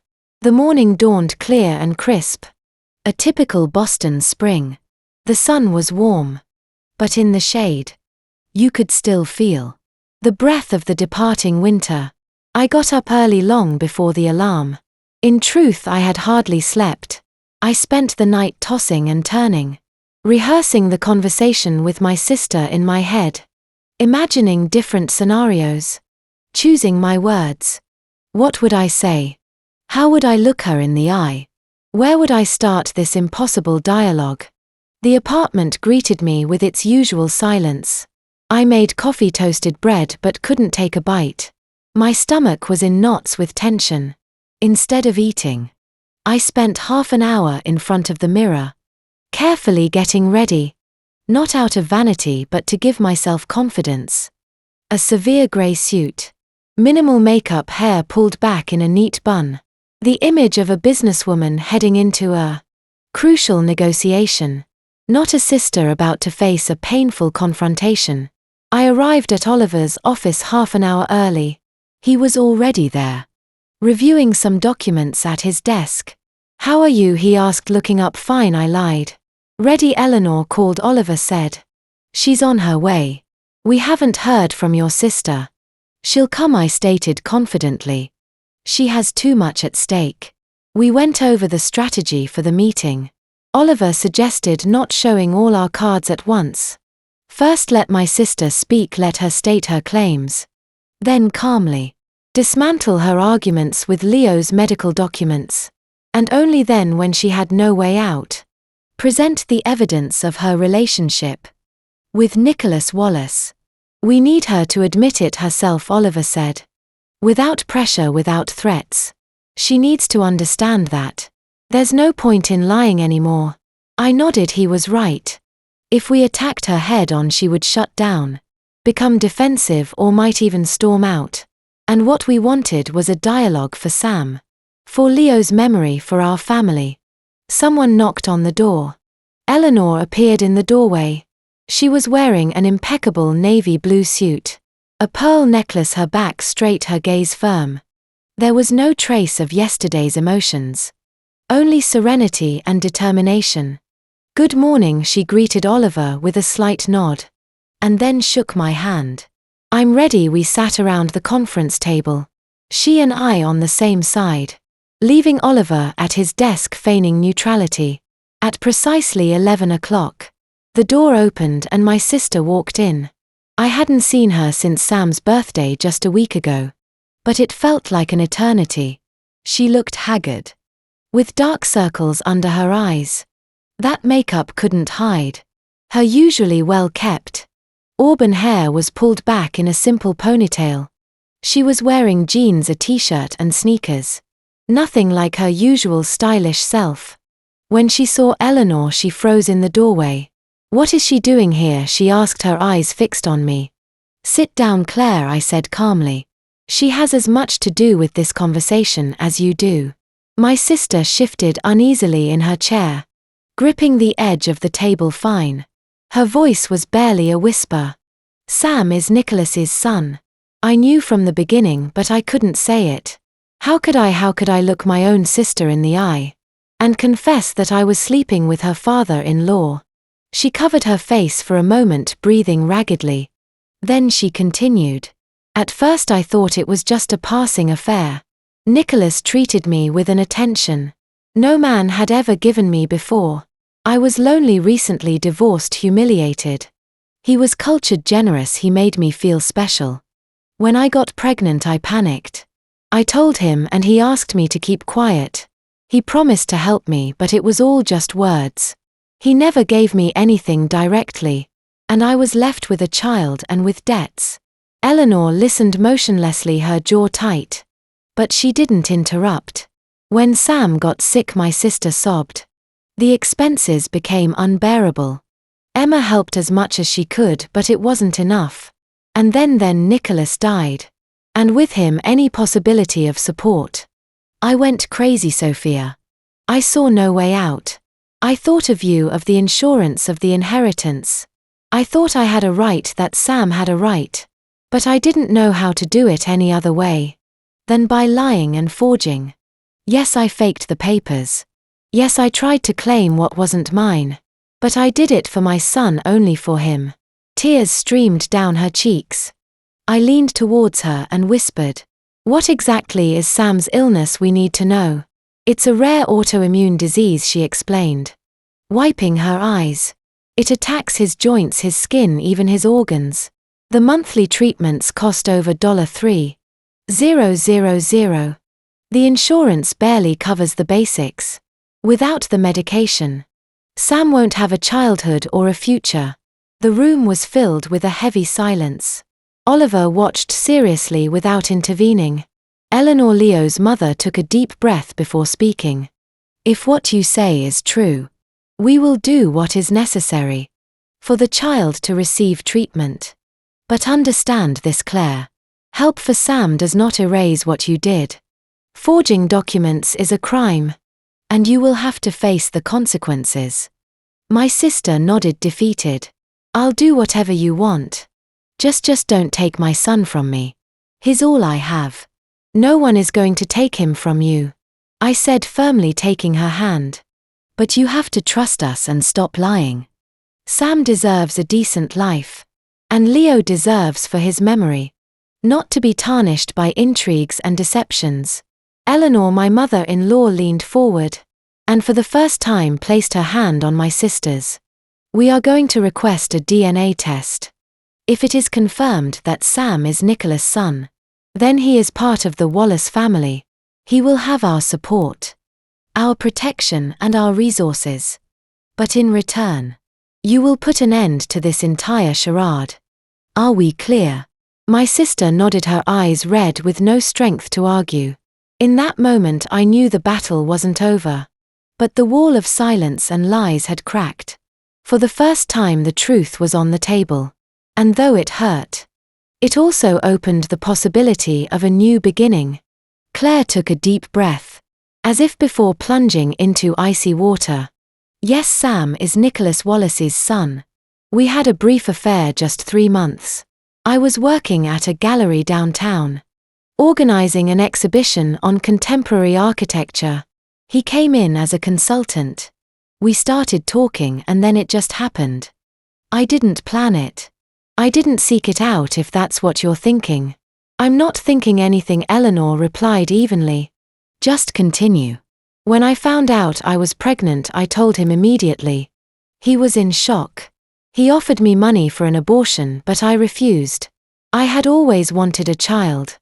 At that point, he agreed to help me financially, but on the condition that no one ever knew he was the father.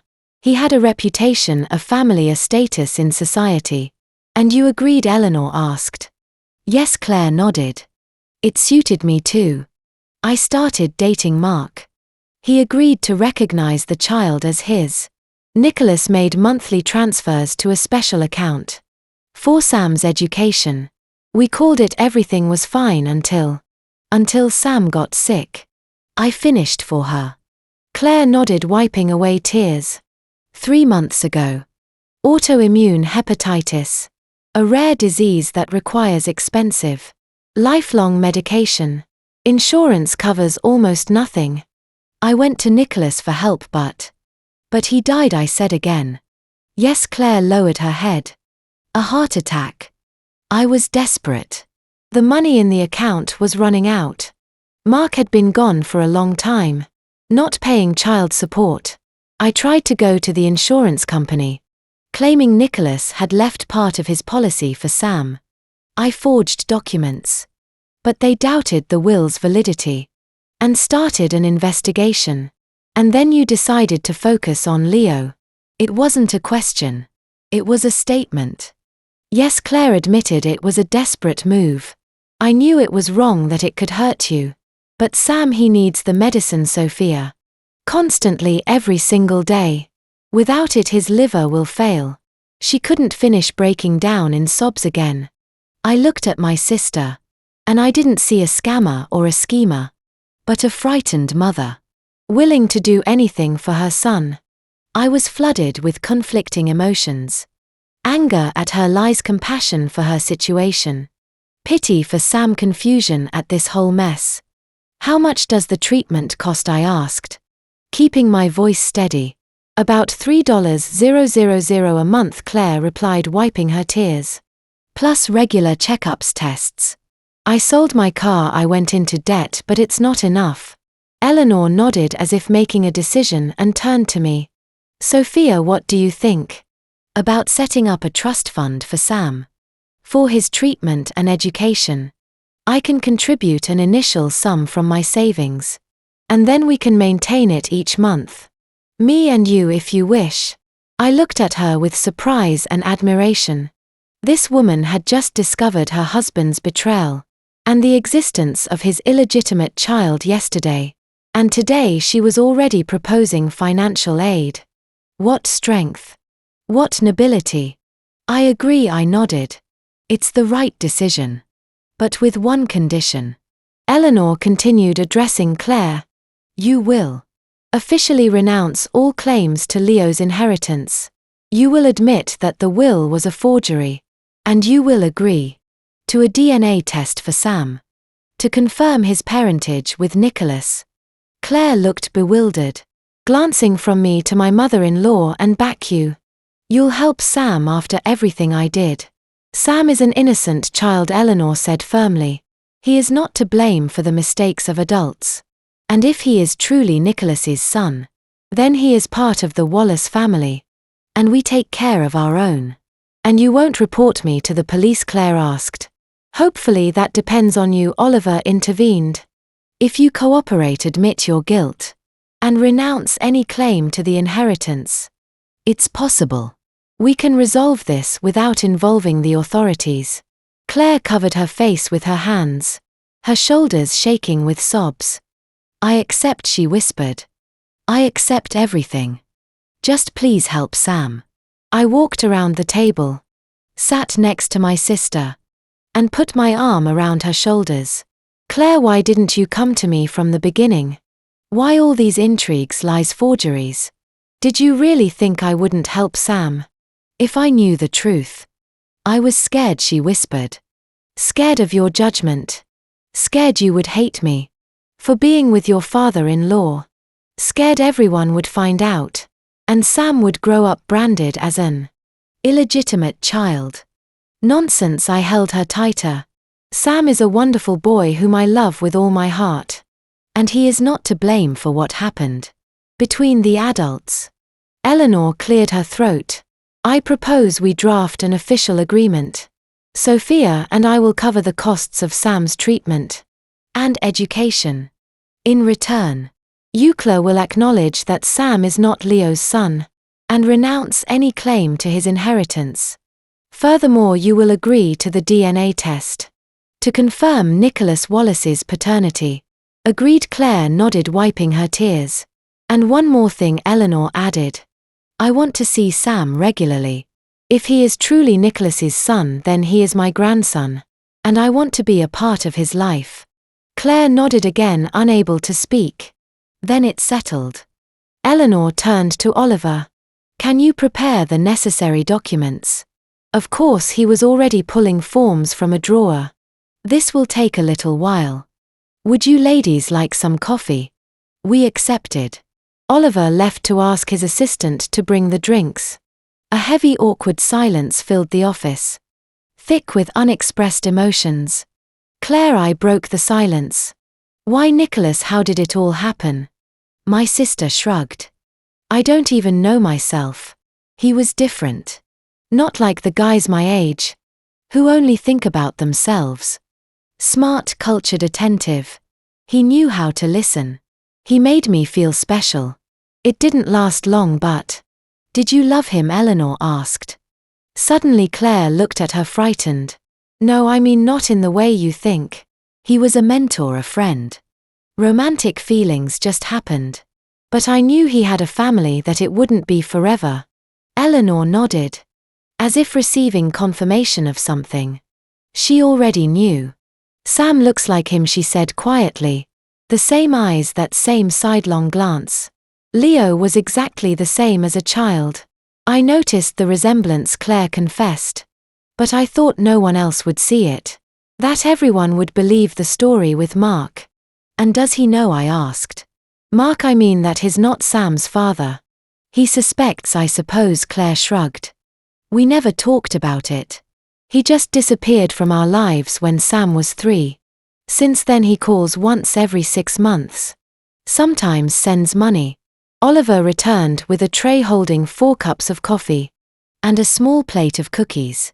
We drank in silence, each lost in our own thoughts. Sam doesn't know, Claire said suddenly, about his real father. He thinks Mark is his dad. Just a very busy one who rarely visits. What should I tell him? When he's older and starts asking. Tell him the truth, Eleanor replied. At the right time, in the right way. But the truth. Lies never bring any good, Claire. You should have learned that lesson. Claire lowered her head. I know, forgive me for everything. I cannot forgive you now, Eleanor said calmly. Perhaps in time. But I can and will help Sam. It is not the same thing, I understand, Claire murmured. Oliver returned with the prepared documents. And we spent the next hour discussing the details of the agreement. According to it, Claire officially renounced all claims to Leo's inheritance, acknowledging that her statement about his paternity was false. In return, Eleanor and I committed to creating a trust fund for Sam, from which his treatment, education and other needs would be paid. Claire agreed to the DNA test to confirm Nicholas's paternity, and most importantly pledged not to interfere with Sam's relationship with Eleanor or me when the last signature was penned. I felt a strange sense of relief. As if a huge weight I had been carrying on my shoulders for the past few days had suddenly disappeared. Not completely, of course. A part of it will always remain with me, a memory of losing Leo, but at least this problem was solved. And in the best possible way. I want to see Sam, Eleanor said when we were done with the paperwork. As soon as possible, of course. Claire nodded. He's at my mom's house right now. I can bring him over this afternoon or tomorrow. Today, Eleanor said decisively. And Sophia will come too. We need to start building a relationship again. All of us together. I nodded, agreed it was the right thing to do. Not to postpone. Not to let the wounds fester. But to start a new chapter immediately. When we left Oliver's office, it was drizzling again outside. Claire said a clumsy goodbye, avoiding my eyes. Sophia, I'm so ashamed. I don't know if you'll ever be able to forgive me. I don't know, Claire, I answered honestly. I need time. But for Sam, for our parents, for Leo's memory, I'll try. We hugged awkwardly like strangers. So many years together, and now a chasm between us. One that we might never fully cross. Claire left and Eleanor and I stood under the awning, watching the drizzle. And now what, I asked. Now we live, she answered simply. We raise Sam, help him, love him. It's the only thing we can do. It's the only thing that matters. I nodded, feeling a lump in my throat. Eleanor suddenly hugged me. Tightly, with a mother's tenderness. You're strong, Sophia. Leo would be proud of you, and I am. I buried my face in her shoulder. Finally letting myself cry. Not from pain or anger, but from relief. Relief that the worst was over. That now we could start anew. We stood like that for a long time. Two women united not by blood but by shared loss. Shared pain and shared hope. Two women who had just made a difficult but right decision. Two women ready to build a new family. On the ruins of the old one. The rain intensified, but we didn't notice. Ahead of us was the afternoon and a meeting with Sam. The first of many to come. The first step on a long road to healing. The afternoon turned out to be quiet and warm. An unexpected gift from the capricious Boston spring. I stood by the window of Eleanor's apartment, watching the last rays of sun paint the rooftops of Beacon Hill gold. From the kitchen came clattering sounds. Eleanor was preparing a feast for Sam. I could hear the clinking of cups, the rustle of candy bags, the thud of the refrigerator door. Eleanor was nervous, though she tried to hide it. I noticed it in her small, hurried movements. So unlike her usual composed manner, I was nervous too. Today we would see Sam for the first time. Not as a nephew or an acquaintance, but as a close relative. A family member. Nicholas's grandson. How would the boy react to a new grandmother? And a new dynamic with his aunt? What had Claire told him about the visit? How much truth can a 5-year-old child understand and accept? The doorbell interrupted my thoughts. Eleanor came out of the kitchen, nervously adjusting her hair. They're here. I nodded, and together we went to open the door. In the doorway stood Claire, holding Sam's hand. The boy was wearing a button-down shirt and trousers. His hair neatly combed, his shoes shined. In his hands he held a small bouquet of violets, clearly picked from a nearby park. Good afternoon, he said seriously, extending the bouquet to Eleanor. This is for you. Mommy said you're my new grandma. Eleanor stood motionless for a moment, then knelt to his height. Hello, Sam, thank you for the flowers, they're beautiful. Yes, I am your grandmother. You can call me Grandma Ellie if you like. The boy nodded as if accepting a deal. His gaze was serious, appraising, not childish at all. And I already know Aunt Sophie, he said, looking at me. She's married to Uncle Leo, who's in the sky like an astronaut. I knelt beside him. That's right, Sam. And we are very happy you came to visit us. Come in, Eleanor said, standing up and stepping aside. I've made tea and cupcakes. We entered the living room. A large space with high ceilings.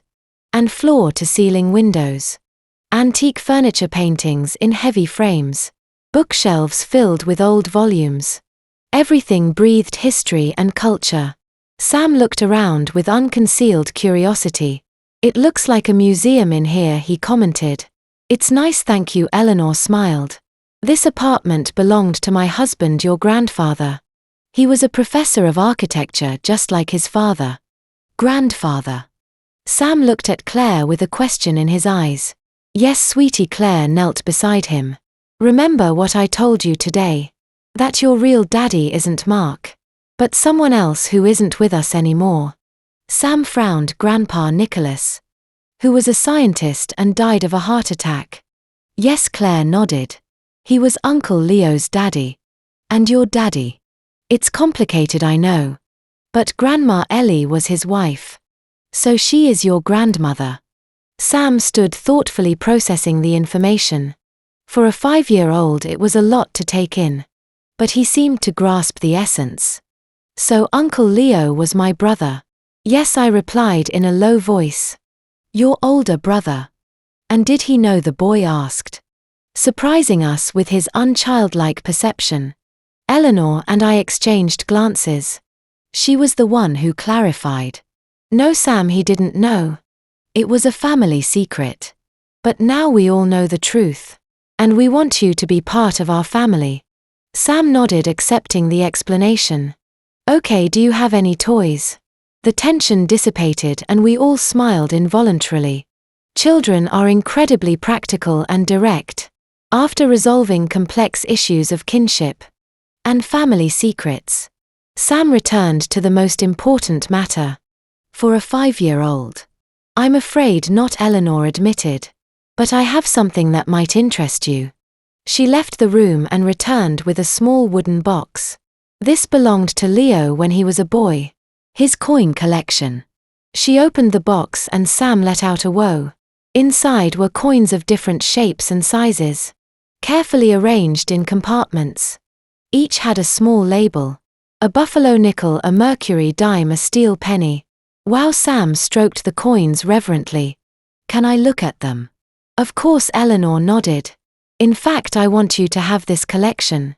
Leo started collecting it when he was your age. I think he would be happy for you to have it." Sam looked at his mother as if asking for permission. She nodded. "That's a wonderful gift. Sam, what do you say?" "Thank you, Grandma Ellie," the boy said solemnly.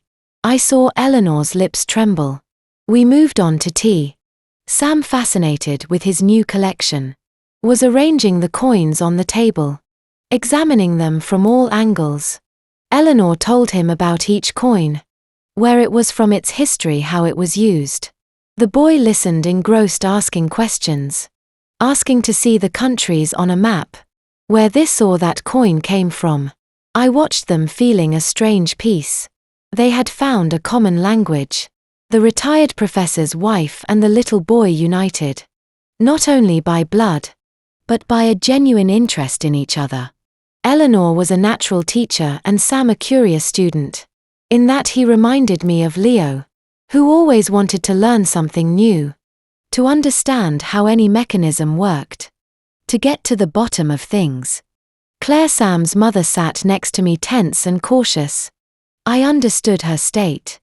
She was afraid that Eleanor and I would take her son from her, that we would occupy too much space in his heart. I gently touched her hand. "It's okay, Claire. No one is trying to replace you. We just want to be part of his life." She smiled faintly. "I know, it's just all of this is so unexpected. Just yesterday I was desperate, not knowing how to get the money for his medicine. And today Sam has a new family that wants to help him. It feels like a fairy tale." "Not exactly a fairy tale," I shook my head. "It's more like setting things right. Sam was always part of the Wallace family. We just didn't know it." After tea, Eleanor showed Sam around the apartment. The library with rare architectural books. Nicholas's study, with his collection of antique drafting instruments. The sunroom with exotic plants. The boy was delighted. especially with the telescope set up on the balcony. Can I look at the stars? He asked. Of course, Eleanor nodded. But it's still light out. Come back another night, and we'll have a real astronomical observation. Really, I can come back again? Sam was overjoyed. Of course, she smiled. You can always come here now. This is your home too. As it started to get dark, Claire prepared to go home. Sam has a bedtime routine, and he needs to take his medicine on time. Of course, Eleanor agreed. But before you go, I have a proposal. Tomorrow is Saturday. How about we all go to the country together? I have a small house in the Berkshires. The air is wonderful. There's a forest, a lake. Sam could play in nature, and we could talk about the details of his treatment. And everything else. Claire looked at me doubtfully. And you'll come too if you don't mind, I replied. But I understand if you three want to be alone. No, my sister shook her head. Please come with us. We all need to get used to this new arrangement. Then it's settled. Eleanor nodded. Tomorrow at 10 I'll send a car for you. We said our goodbyes. Sam hugged Eleanor and me, and with the box of coins in his hand, walked towards the door.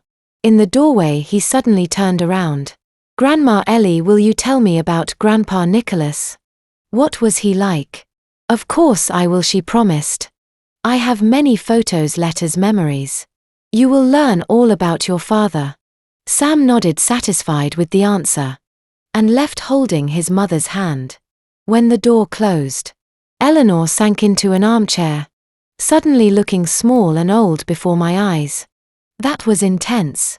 You were amazing, I said sincerely. Sam is fascinated with you. He's a wonderful boy, she whispered. So intelligent, so curious. Just like Leo as a child. The same eyes, the same gaze. And he looks so much like Nicholas. I see it so clearly now. I sat beside her. Are you really ready to accept him into the family? After everything Claire did? Yes, she replied firmly. Sam is Nicholas's son. A part of my husband that is still alive. And he is Leo's brother whom we both lost. How could I turn my back on him? And what about Claire? I asked cautiously. Will you be able to forgive her? Eleanor was thoughtful. Not now, maybe in time. But I can coexist with her for Sam's sake. That's the most I can do for now. I nodded, understanding her feelings. Claire's betrayal was still too fresh. Too painful to simply forget. But for Sam we were all willing to make compromises. And now what? I asked, repeating the same question from yesterday. Now we build a new family, Eleanor answered. Not like the one before, but a family nonetheless. With Sam at the center. I nodded in agreement. We had a long road ahead of us. Sam's treatment. Strengthening the relationships between all the members of this strange new family, legal matters related to inheritance and recognition of his parentage. But today we took the first step and it was successful. On the way home I felt a strange calm, as if a part of me, broken by Leo's death, was slowly beginning to heal. Not completely, of course. That wound would never fully heal. But now I had a new purpose, a new meaning. To help raise the boy who was my husband's brother. To preserve Leo's memory for Sam. To tell him what a wonderful person his older brother was. I entered our brownstone empty. Silence saturated with memories of Leo. Before that silence weighed on me, crushed me. Now I perceived something different. In its serenity, peace, acceptance. Leo was gone, but a part of him lived on in Sam. And I would take care of that child. As if he were our own son. I went to our photo on the mantelpiece. You know, I whispered, touching the glass. Your brother is incredible. Just as smart and curious as you. I'm sure you would have been great friends. I will take care of him, I promise. He will know. What a wonderful person his older brother was. Was it my imagination? Or did Leo's photo seem to brighten a little? Of course it was just a trick of the light. But in that moment I felt his warm, approving, encouraging presence. as if he were telling me, "You're doing everything right. I'm proud of you." I smiled through my tears. Ahead of me was a new day and a new life, full of unexpected turns, difficulties and perhaps joys.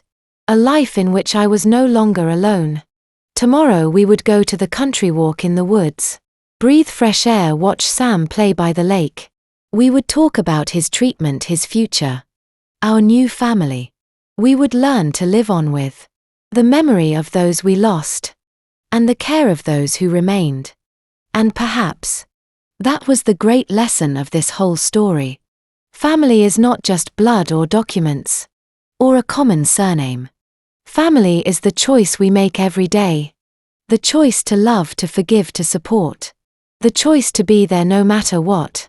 I had made my choice and I would follow it to the end. 1 year later, Eleanor's country house in the Berkshires was bathed in the June sunlight. The apple trees in the garden had already bloomed, their white petals falling to the ground like snow in midsummer. From the porch you could hear childish laughter. Sam was playing with a new building set, a gift for his 6th birthday.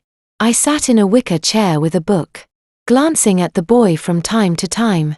He had grown in that year, gotten stronger. His cheeks rosy. Regular treatment, fresh air, good food, and above all, the love and care of our unusual family had worked their magic. The disease had gone into remission. Not completely, of course. Sam still needed medication, but the doses were smaller, and the doctor's prognosis had become optimistic. Eleanor came out of the house with a tray, holding steaming cups of tea and a blueberry pie. She had taken up baking over the past year, finding a strange comfort in the kitchen. "Tea is ready," she announced. "Sam, go wash your hands." "Coming, Grandma Ellie." The boy carefully set down his building set and ran towards the house. I helped Eleanor set out the cups. Claire called. "She and Oliver will be here around 4. "Perfect," my mother-in-law nodded. "I've made up a room for them. And for your parents too. They're coming tomorrow, right?" "Yes." Dad took the weekend off, specifically to spend all of Sunday with Sam. He wants to teach him to play chess. So much had changed in our relationship. Eleanor had transformed from a strict mother-in-law into a close friend, almost a mother to me. We talked a lot about Leo, reminiscing about his habits, his laugh, his dreams. We shared memories with Sam, who eagerly absorbed every story about his older brother. My relationship with Claire had also changed. Not immediately, of course. The first few months were difficult, filled with awkwardness and silence. But slowly, seeing how Sam blossomed under our shared care, we found a way to coexist. Not as close as we once were, but peacefully. Sunday family lunches, joint celebrations, summer trips to the country. All of this became part of our new reality. And 6 months ago another change occurred. Claire started dating Oliver, my lawyer friend. Who would have thought? I was surprised myself when they announced their relationship. But watching them, I understood it wasn't just a passing fling. Oliver accepted Sam as his own, spent time with him, helped with his treatment, and Claire by his side transformed. Calmer, more confident, softer. Sam returned with clean hands and we sat down for tea. Eleanor cut the pie and served the plates. The boy eagerly dug into his dessert, chattering about his accomplishments at school. He had started 1st grade last September, at a school with a focus on math. "I got an A on my test," he boasted, devouring his pie. "The teacher said I have a mathematical mind." "You get that from Grandpa Nicholas." Eleanor nodded. "He was also very good at the exact sciences. And Leo was great at math too," I added. Sam nodded, as always absorbing information about his relatives. In a year he had learned a lot about his real father and his brother. On his bedroom wall hung their photos, and on his nightstand was a frame with a family photo. All of us in front of the country house. Eleanor, me, Claire, my parents, Oliver. And in the center, Sam grinning from ear to ear, with a chessboard in his hands. His new passion. When I grow up, I'm going to be an architect. Like Grandpa and Uncle Leo, Sam announced, licking his spoon. I'm going to build beautiful houses. You can be whatever you want to be. I smiled at him. The important thing is that it makes you happy. After tea, Eleanor took Sam into the garden. They had planned a salt crystal growing experiment, part of the educational program the grandmother had designed for her grandson. I stayed on the porch listening to their voices. One childish, clear and cheerful. The other soft with a teacher's intonations. My gaze fell on the photo of Leo on the table. I always carried it with me wherever I went. A year had passed. But the pain of loss hadn't completely disappeared. It had just become quieter, deeper, more serene. I had learned to live with it. Like living with a chronic illness. Not letting it define your whole life. But never forgetting it's there. The phone rang. It was Professor Morales' number. My new friend partner. It was hard to define. We met 6 months ago. At an architectural restoration exhibition. Dedicated to Leo's memory. Daniel Morales, an ethics professor at Boston University. A widower, serious. A man of few words. But with an unexpected sense of humor. We started going out first just as friends. To exhibitions. To the theater. Then we started calling each other almost every day. And a month ago, he kissed me for the first time tentatively. As if afraid of my reaction. I wasn't ready for a new relationship. Maybe I never would be completely. But life went on. And I felt that. Leo wouldn't have wanted me to be alone. Hello, I answered, moving towards the edge of the porch. Hi. Daniel's voice was warm. How are you? How's Sam? Everything's perfect, I smiled. Sam is growing crystals with Eleanor. Claire and Oliver are coming for dinner. My parents tomorrow. A full house. I'm glad to hear that. There was a sincere warmth in his voice. Do you want some company? I could come up tomorrow. Yes, come, I interrupted, surprised by my own decision. Everyone would be happy to see you, especially me. We chatted for a few more minutes, arranging the details of his visit. When I hung up, I noticed Eleanor standing beside me. Daniel, she asked with a slight smile. Yes, I nodded. His coming tomorrow, if you don't mind. Of course I don't mind. She squeezed my hand. He's a good man. Sophia and Leo would be happy that you're not alone. I nodded, feeling a lump form in my throat. Eleanor more than anyone understood my feelings. She herself had gone through the loss of her husband. She had learned to move on. To find joy in caring for her grandson. In new interests and activities. You know, she said thoughtfully. Sometimes I think none of this was a coincidence. Claire, Sam, even Nicholas's affair. As if some higher power knew Leo would leave us early. And prepared a consolation for us. A child in whom a part of Nicholas and Leo lives on. I had never thought of it that way. But there was a strange logic in her words. Sam had truly become the center of our new life. The reason we all came together. Overcoming grudges, jealousy and betrayal. Maybe you're right, I agreed. In any case, I'm grateful that we have Sam. And that we have each other. Eleanor gave me a quick but firm hug. Go to them, she told me. Sam wanted to show you his experiment. I went into the garden. Where Sam was working. Over a jar with a saline solution. Carefully lowering a thread. With a seed crystal into it. Aunt Sophie, he exclaimed when he saw me. Look, my crystal has started to grow. Grandma Ellie says it will be big in a week. I knelt beside him, admiring his creation. That's great. You're a real scientist like Grandpa Nicholas. Yes, he said proudly. Grandma told me he loved experiments too. That's right, and do you know who's coming tomorrow? Professor Daniel, my friend. He's a scientist too. But he studies human actions, not crystals. Ethics, I know, Sam nodded. Mommy said you like him. And that's good, right, so you're not lonely. I smiled, surprised by his childish frankness and wisdom. Yes, Sam, it's good. Although I'm not lonely. I have you and Grandma Ellie. And your mom and my parents. But it's different, the boy said seriously.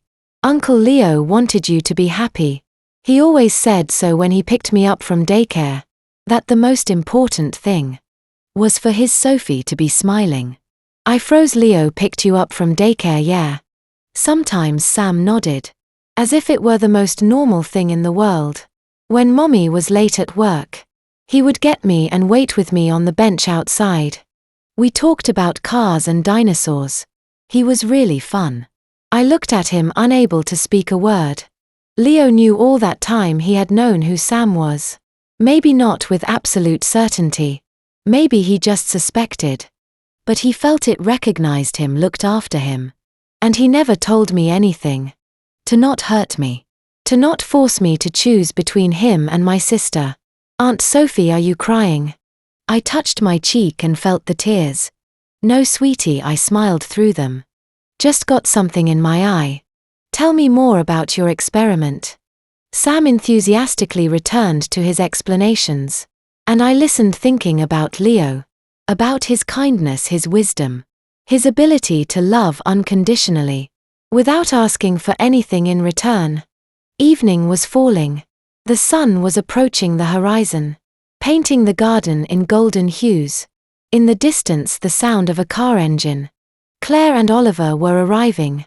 Sam abandoned his experiment and ran to greet his mother. I remained on the bench watching the sunset. A year ago, standing in front of my husband's freshly dug grave, I thought my life was over. That without Leo there would be no more joy, no meaning. No future. I was wrong. Life went on, complicated, confusing. Sometimes painful but still beautiful. Full of unexpected turns. New discoveries, surprising bonds. I didn't know what tomorrow would bring. If Daniel would become an important part of my life. Or remain just a friend. If Sam would fully recover. Or if the illness would always be with him. If Claire and Oliver's relationship would become something serious. If Eleanor and Claire would ever truly forgive each other. But I knew one thing: whatever happened, we would face it. Our strange, imperfect but strong family.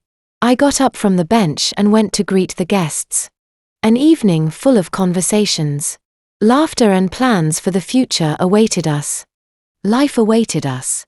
The same life about which Leo always said, Sophie, life is beautiful even when it's terrible. Sometimes. You just have to look at it from a different angle. I smiled, looking at the setting sun. He was right as always. Life is truly beautiful. Even when it breaks you, when it tests you. When it takes away what seemed irreplaceable. You just have to learn to look at it from a different angle. And find the strength to move on. With the memory of the past. But with a heart open to the future. That was what I planned to do, day by day, step by step. For me, for Sam, and for Leo. Who would have wanted his Sophie to be smiling? And I was smiling through the tears, through the pain. Through everything I had been through. Because I knew that love is stronger than death. Stronger than betrayal, stronger than deceit. And as long as we are capable of love, we are alive. Truly alive. And if this story has also touched your heart, don't forget to give it a like. And subscribe to our channel. Your support inspires us every day. To continue sharing new and exciting stories. On the main screen you can already find our next story. We wish you all the best. And much happiness in your life.